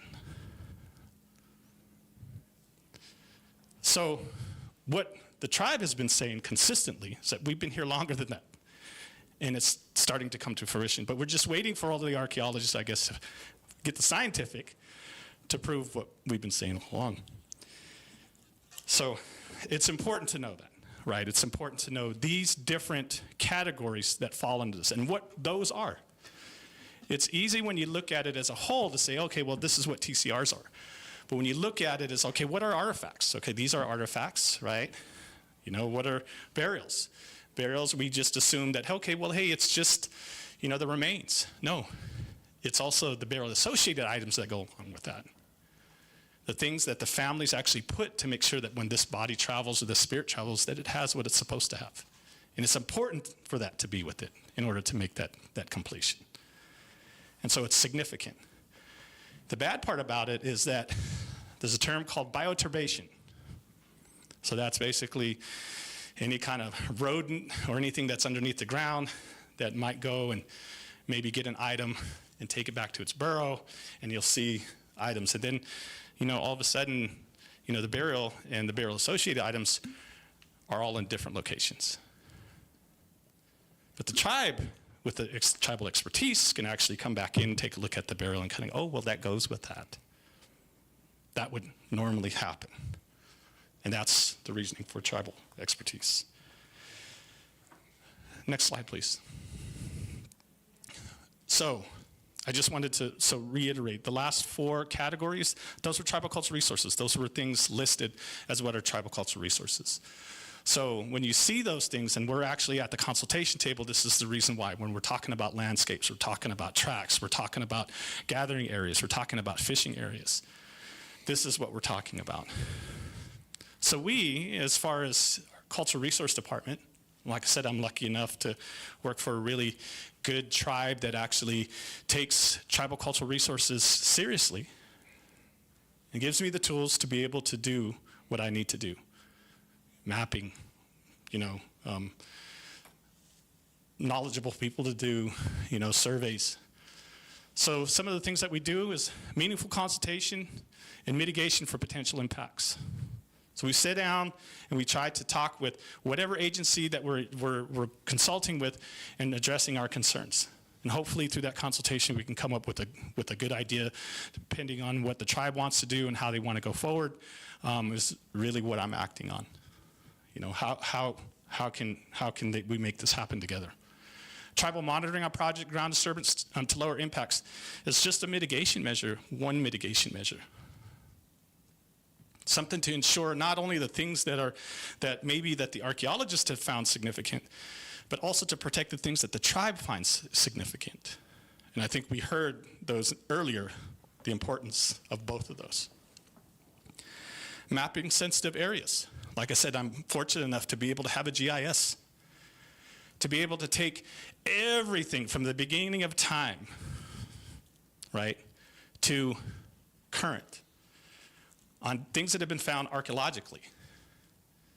And, you know, like we heard earlier, we can't necessarily pinpoint exactly where that is, but there's a poly that they give you and kind of say, okay, well, this is kind of the extent of it, and this is where we find items here and there, so we're going to give you a generalized area.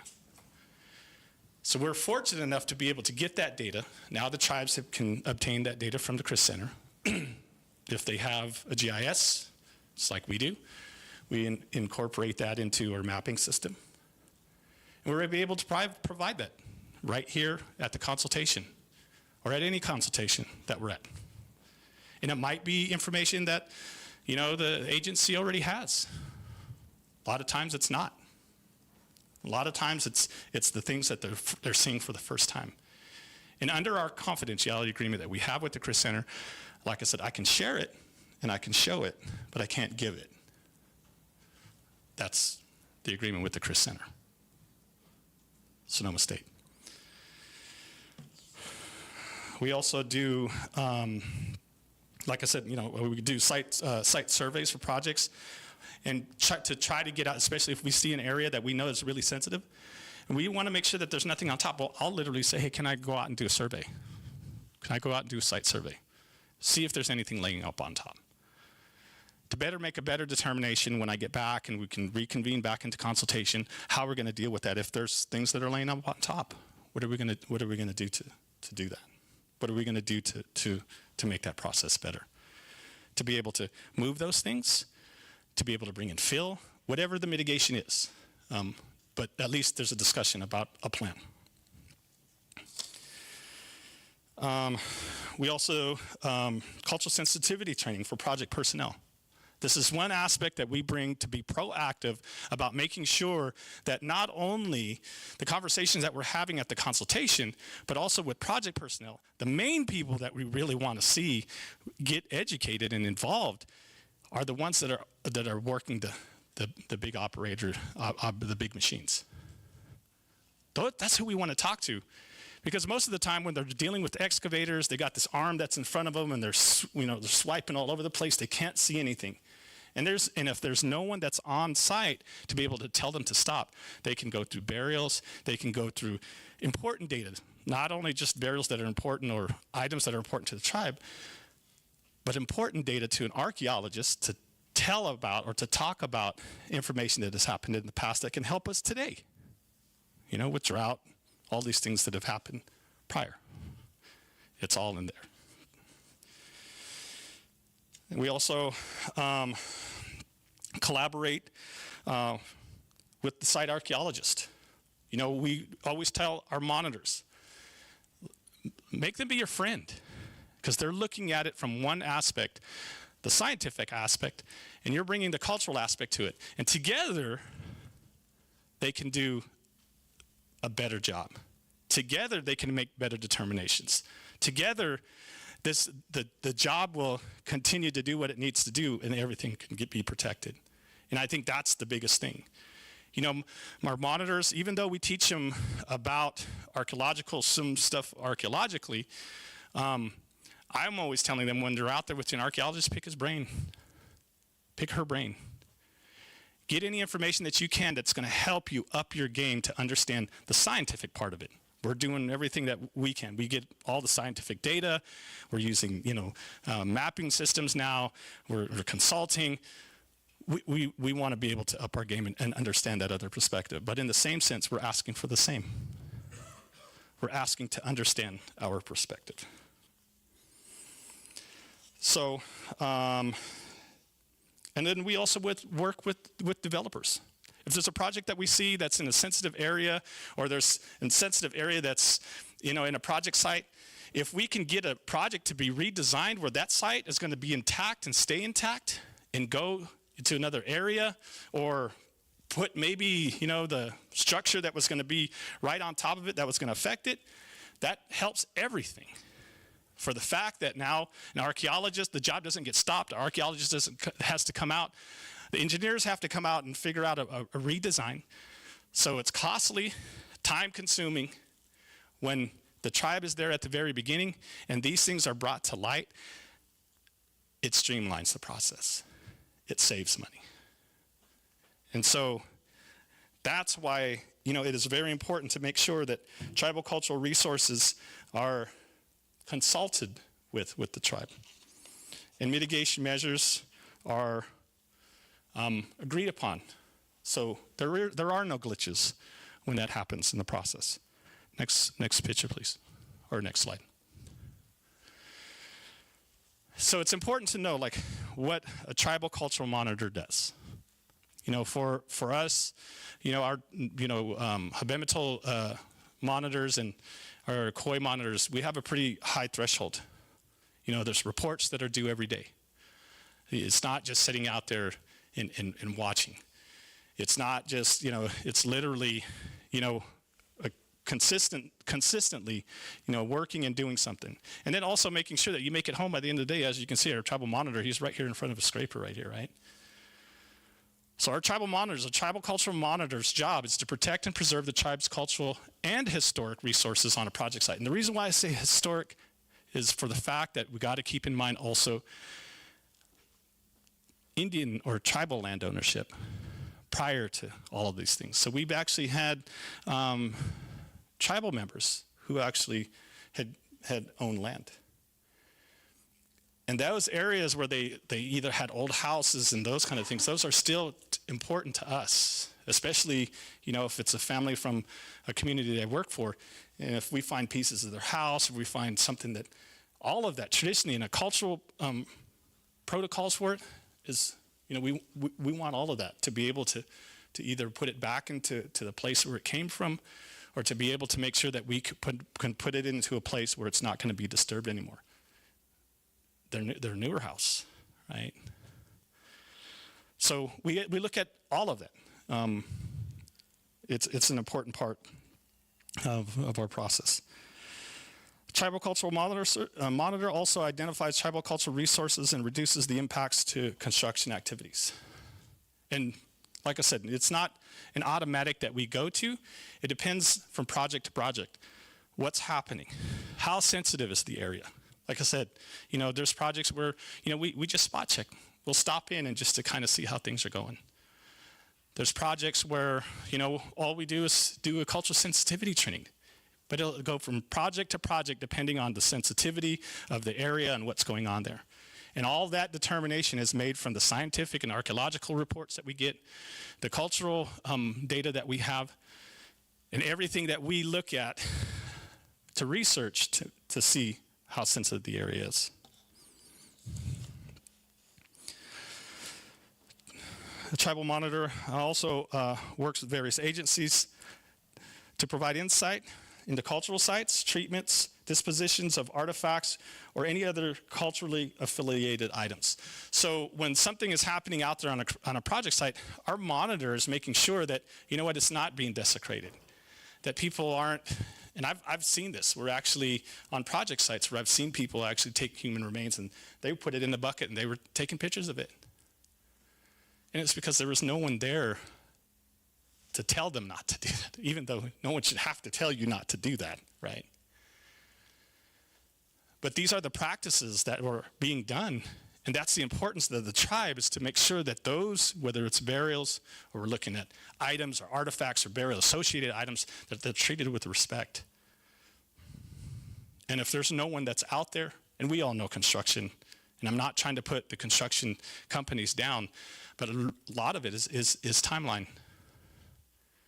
If I can get my project done in a matter of time or faster, then there might be an incentive. I might go on to another job. Who knows? And we'll work side by side with you, treated with appropriate respect and dignity. That's one of the things that is really important, I think, to us in making sure, is to make sure that those items are treated with respect. To ensure the tribe's processes and protocols are being followed by all project personnel. So this is really important to know, because protocols and processes are being discussed and talked about in the consultation. Now, who's going to enforce that out on the actual project site? If no one from the consultation table is actually out on a project site making sure, and they're not out there for a full 8 hours, who knows what's happening? And so when it comes to tribal cultural resources, those resources are important to the tribe. Those resources and those processes that were discussed in consultation are important to the tribe. Next slide, please. So it talked about some of the new technology that we're using, right? Like I said, we're trying to blend in, right? We're trying to blend in the new technology with the cultural knowledge. That's what we're trying to do. And so here, the county has basically, did their review of using, scanning the whole county already, using a certain type of software. And so it's things like this that we use to be able to see, okay, well, hey, there's a village site that's out there. So we go and we say, okay, well, we see that the depressions, perfect round depressions don't happen naturally. We see waterways. Then we use this other format to be able to look at and kind of go, okay, well, hey, we have something here. And if no one sees that or it isn't discussed in consultation, then how do the agency or anybody that we're consulting with understand the importance of what's there, especially if we have that connection to that place, if that's in our geographical area. So these are things that are happening within tribal communities. They're starting to get more advanced. They're starting to use technology. And like I said, I happen to be blessed to work with a tribe that is definitely proactive in protecting cultural resources. So what he does, or what our GIS analyst does, is he creates maps for consultation for project surveys before we get out there. If we know it's a sensitive area, he'll be able to actually create us a map showing all the stuff that's already been found out there, and how much do we need to know about like what's laying up on top out there for our surveys. So he makes maps for that. For actual project sites, when we get the information for projects, we'll do an overlay of the APE or APN, and we'll see what's actually within that project site, if there's anything that lies within it or near it. So that's what he does also. He can show us parcels.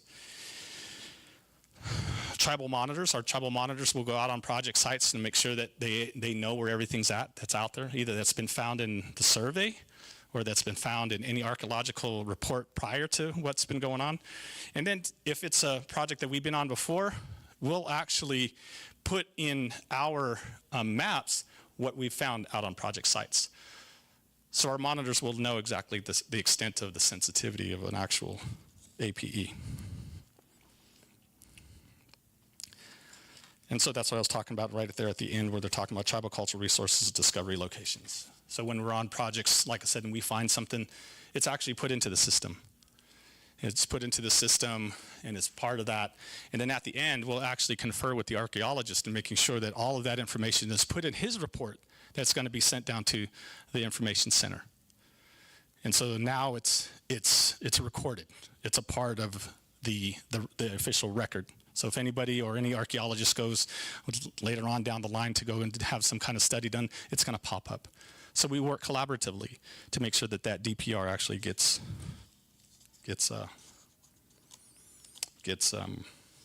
put into the record. So one of the things I wanted to show you real quick, and I've showed you this before, I think in consultation, is so this is what Lake County looks like, and every symbol that's on there is an actual archaeological site within Lake County. And it looks like Lake County has chicken pox due to the sensitivity of it. And it's just what it is. Just like everybody who comes to Lake County and sees the majestic mountain and the beautiful lake and kind of go, this is where I want to live. At the beginning of the time, that's exactly the way we looked at it. Like, man, look at all the acorn trees right here with the streams loaded with hitch. It just was a place that provided a lot. And so it's that footprint that we look at when we make our determinations. And so this is not, that map is not in because of the confidentiality, but I'm also having Dino kind of show, because it's important to see really the sensitivity of our county. It's important to know, the tribal perspective and what's being there. And like I said, the important thing to understand is that when you look at that map is only 5% of the registered sites that have been downloaded and put into this. 5%. So it's missing 95% of what's actually in the database. So with that in mind, that's what our GIS guy does. That's why we're able to have and to make a good determination on whether, what kind of mitigation we need to bring to the table to protect what's there. And to share that with the city or the county or whoever agency that we're dealing with or consulting with. That way we can provide that to them as well. None of those marks that were on this map are anything that's generated from the tribe. Like, I can't go in there and say, okay, into the CRIS Center and go, I'm going to click this one, put one here. All of that is only through the CRIS Center. And the only other people who have access to get those records are the archaeologists. And it wasn't until a regulation happened in 2019 with the CRIS Center where they approved for the tribes to be able to have that information, because those resources are our resources. And because of the passing of AB 52 and SB 18 and all these other laws that have to do with tribal cultural resources, it gives us a better opportunity to look at how sensitive an area is without trying to make really, like we were talking earlier, if none of the indicators are there, how do we know what's there? At least this gives us a little bit of a jump start to understand the sensitivity of an actual area, APE, APN site. And we can better consult about or the things that we need to be concerned about.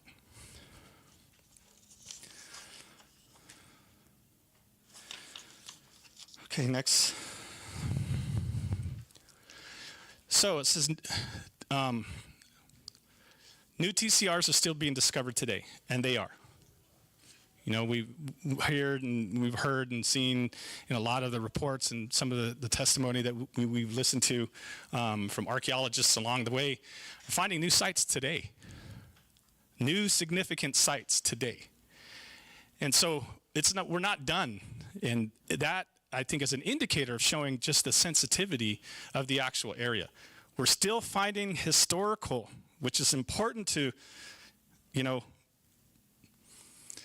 not as important to the tribal communities as TCRs are, but historical information, scientific information, data that's in either these layers or in the things that are found in these sites that can help us with some of the pandemics and some of the things that are happening with our world today. And that's how they make determination on how do we prepare for this. Archaeologists will tell you that. That's their job, to look into it and see what's happened in the past. When did it happen in the past? How did they deal with what happened in the past? That's what that holds for them. And they're still here today. We're still finding them. So I just wanted to kind of share also. So you've seen the city, not just the city, but the county and how sensitive it is. And so sometimes I feel like when I come to consultation, I'm only talking about Lake County. I'm only saying that Lake County is sensitive. But it's just California in general. So this is 3 counties and the sensitivity of it. Lake County looks like the surrounding counties. And it's just what it is. And these are the reasons why, and I think because it's so inundated with historic resources, tribal cultural resources, and it holds important information, that it is just what it is. And that's the reason why these laws were put in place. That's the reason why tribes are now at the consultation table. That's the reason why, we're making sure that we can actually not stop progress, but also to protect and preserve the tribe's history. So like I said, new TCRs, new tribal cultural resources are still being discovered today. Through what? Development. New development that happens. What do we need? We need an archaeological survey or report. What happens? They find new stuff. Boom. There's something that's new, right? Lower water levels, especially in the last, how many years did we have this drought? I literally was going down by my house, and I live on the reservation, so I know there's TCRs there. But the water level now is going lower, and it was exposing things that I never thought were at those levels. We're at that deep. And so what happens when water levels go down? You kind of get people coming along the shore. They're, picking up arrowheads and seeing all of these things that to them are majestic and, important to them to have like an arrowhead. So that's happening. More tribal involvement, right? Now the tribes have the ability to be at the consultation table to bring this tribal or cultural knowledge there, going, well, hey, there's this site that's there. How can we preserve this site? So just note, all parts of California is used for living, traveling, gathering, religious, and cultural purposes. Before the new settlers, we had trade routes that literally went throughout the state of California. They have found borax obsidian, I think in the Midwest. That's how far it traded. like I said, we still do pilgrimages. I do it with my family to go, to go and get traditional foods out at the coast. We still do those things today. And so with all that said, it's important to know that those practices are not gone. They're still being done. But we know what that means when we find something that's literally not from our area, and we know how it got there or how we utilize the land.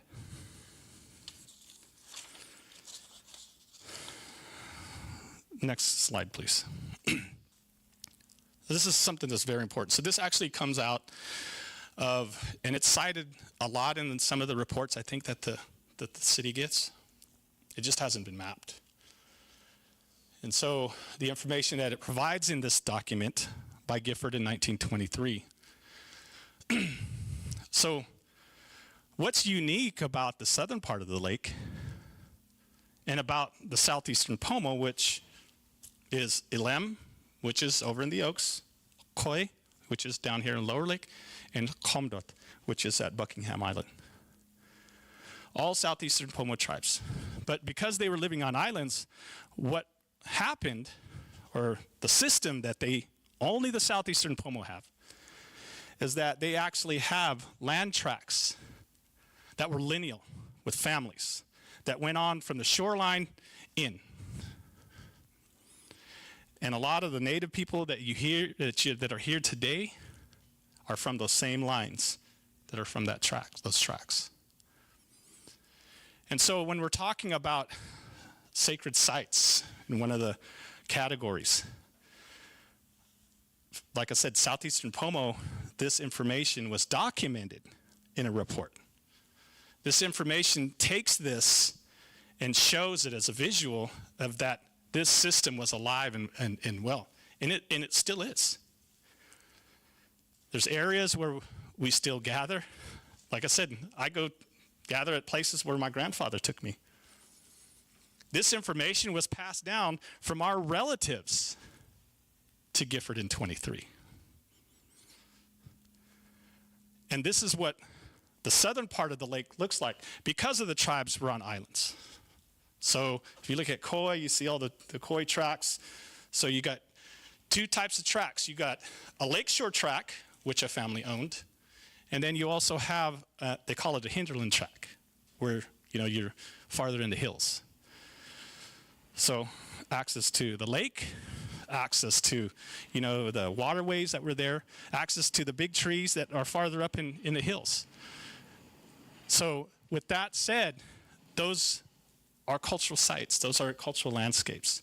And like I said, the lineal descendants are setting in here. Some of them are setting in here today. Not only the uniqueness of this system was put into place from the southeastern Pomo, but also the language. We heard Dino talk earlier today. And like I said, I'm from two places. So my mom is Eastern Pomo. She's from Big Valley. And my dad is from Ilem. The southeastern Pomo, linguistically, they say is the oldest Pomo language. Kind of had a tree. And they said there was a proto-Pomo, which we all at one point just spoke. That was it. And the people started moving, right? And the language changed, started moving, and the language changed. Linguistically, they say the southeastern Pomo is the oldest. It's the first branch off of proto-Pomo, linguistically. So, two unique things about the southern part of the lake, of what it holds and what's a part of here. And definitely something that should be looked at, I think, as unique, and that the people are still here. It was so detailed that it actually had rules of when you can go into somebody's track and when you couldn't. And all those resources that are in each one of these tracks were actually used not only for the sustainability of their families back at home, but also to trade for the tracks that were next to them and the neighboring tribes. And so none of that, though, is discussed or talked about except only tribal cultural knowledge that's brought to the table.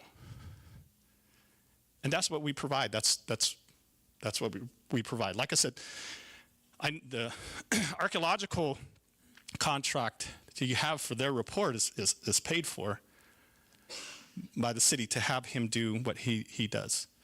The information that he gets and that he goes and he researches, he brings back. The information that I get, the city doesn't pay for. That's free. That's free for the city to get a better determination on how sensitive an area is, how important it is to the tribe, and how can we mitigate it.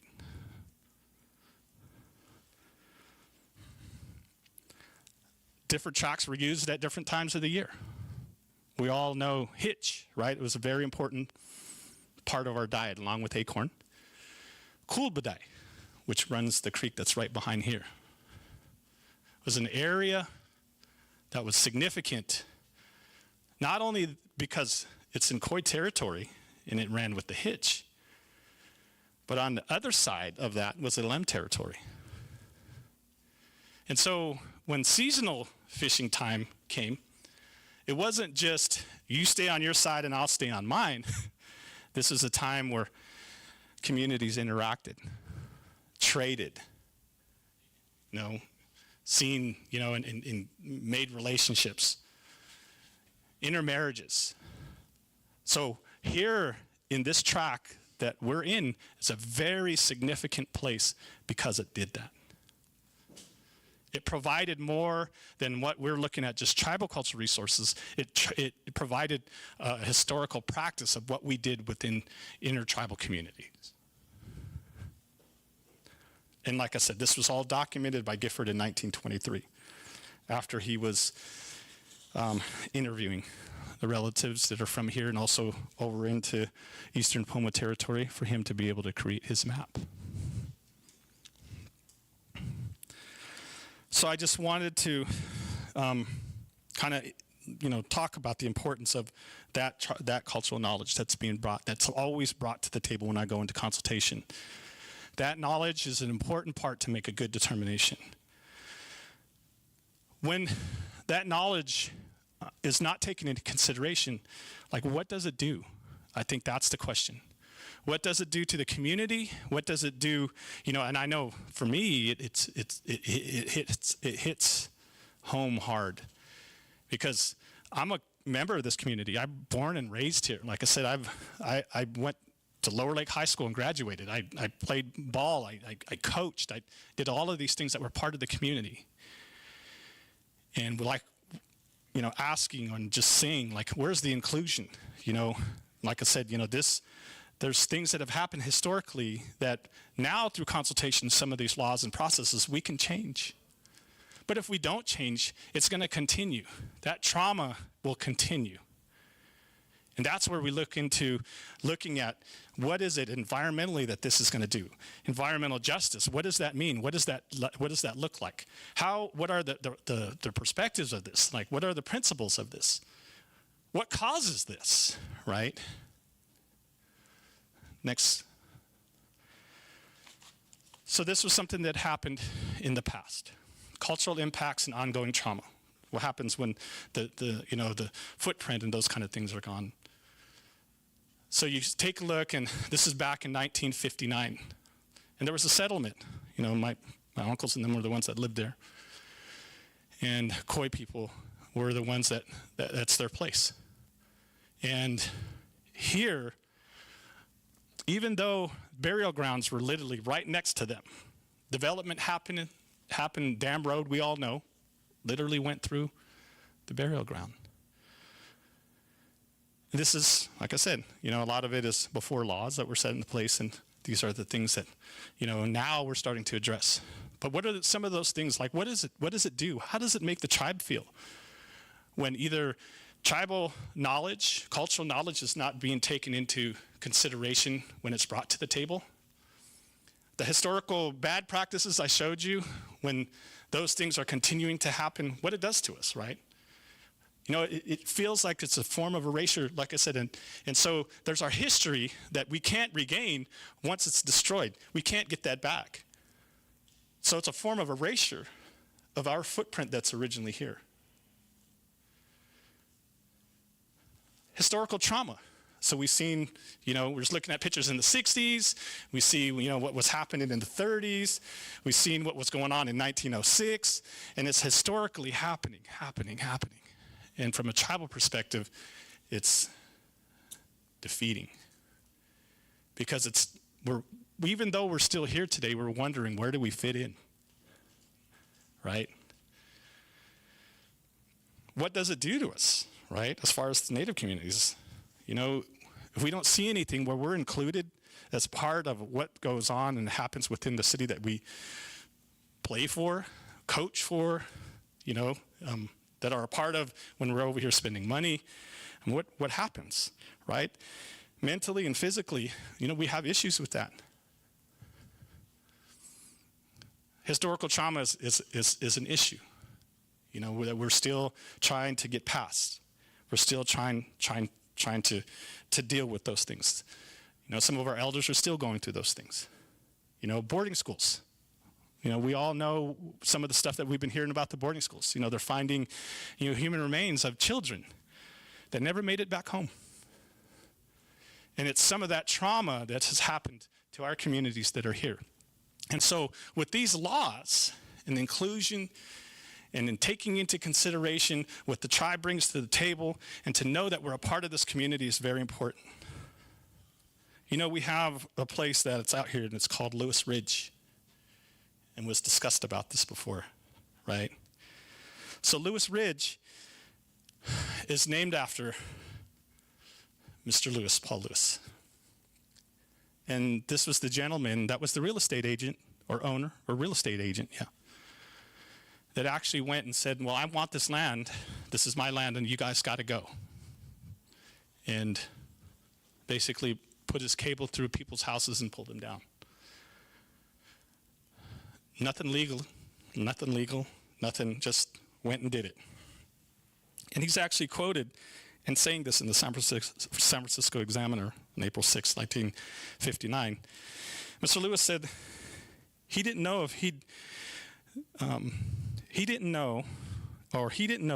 what he'd do if the families rebuilt the cabins.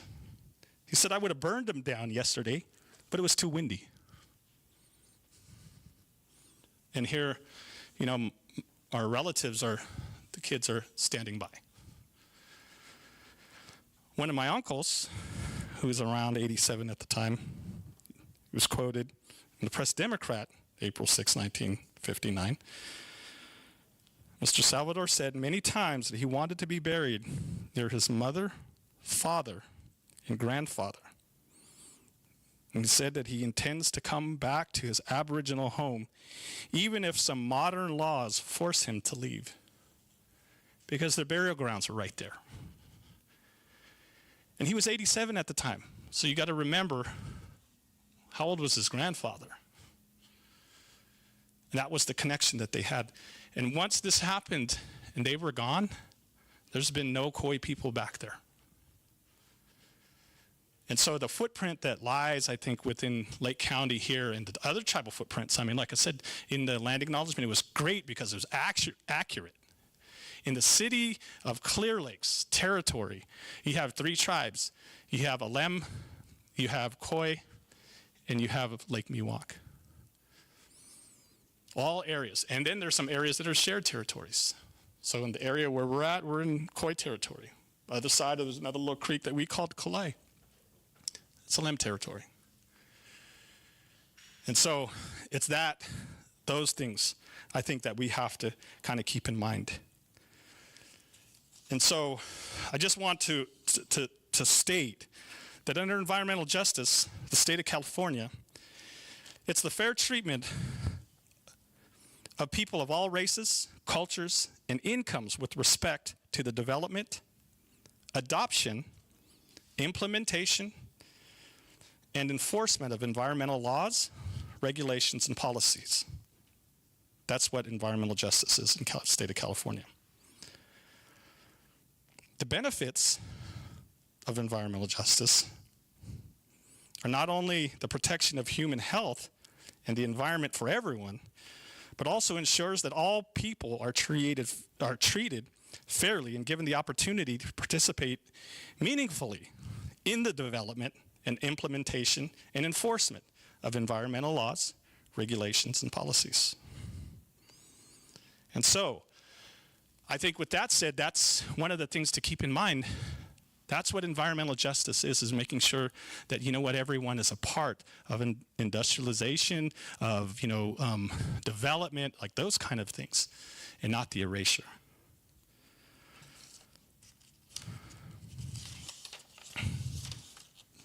Next slide, please. So the continuance of traditional knowledge and land use. So this is what I was talking about today. Like the tracks that I showed you earlier. These things aren't something of the past, and that they're just being, something that's in an old report. These things are still happening today. So thousands of years of traditional and ecological knowledge is being passed down. Like I said, I'm still going to the places where my grandfather told me to go and pick or to go and gather. We're still making those family pilgrimages, right, over to the coast to get the traditional foods that we need for ceremony and other things that we do. The knowledge of like how to use the environment, making tule boats, and other things traditionally that we had. It's all still being utilized today. Gathering plants, traditional plants, ceremonial events, those things are still happening. Still naming our newborns, still, having ceremony, and world renewal ceremony in the springtime, and, another one, towards the winter time. And like I said, working with our environment, what's out there. So I think the important thing is just to remember that, the traditional and the cultural ways are not lost, they're still utilized today. Those areas that are of significance are still important to us today. That knowledge that we have on the environment, where those are, how we want those dealt with, are all brought to the consultation table, not to deter projects, but to actually combine, I think, with, to be proactive in making sure that, with development, there's also sincerity, I think, about the tribal cultural resources that are here in the land. So the tools of, the next slide. So tools of substantial evidence of TCRs that tribes may bring to the consultation table. So as we were talking about earlier, cultural analysis, that's the information that I bring to the table. That is not in the reports, that is not in anything else, but the tribal cultural knowledge. Maps that we bring that is not paid for from the city to the consultation table to let them see scientifically what the state of California is saying how sensitive an area is. LiDAR, using new formats, new technologies to be able to establish and understand the sensitivity of certain areas. GPS, being able to not only see what has been found, but also now to locate or even to note while we're out there what we're finding for a more complete picture of sensitivity. Historical information, we go down to the universities, we go down to Sonoma State, the Chris Center, getting all of that information. Cultural information, that's what we bring. We're bringing to the table, the consultation table, the cultural information that, like I said, that are not in those reports. Ethnographic information. That information that's put into these is just scratching the information that is actually in the reports or any of these publications that's happened. The more complete data that you get are going to be from the tribe, because we're still doing those practices. Some of those practices are still happening. And TEK, right? That traditional cultural knowledge that we have, or ecological knowledge that we have. We're still using the land. We're still gathering. And the tools that help us with all of these, review of environmental documents, we're able to see that. What's being provided from the archaeologists and in these initial studies. development and review of mitigation measures. And once those things are all brought to the table, we can all determine whether or not they're sufficient enough, or what do we got to do to make them sufficient. Review cultural and archaeological reports. Take a look and see what those look like. We need to see and understand the difference between archaeological and tribal cultural. Protect, project redesign and assistance. Definitely something that happens very early on in the case, in a project. If we can get there early on and we know that an area is definitely sensitive, we can have a redesign. It's been done. I've been on multiple projects where a redesign has happened. Expert knowledge to inform consultants and decision makers. I think that's what TIPOs do. That's our expertise as tribal cultural resources.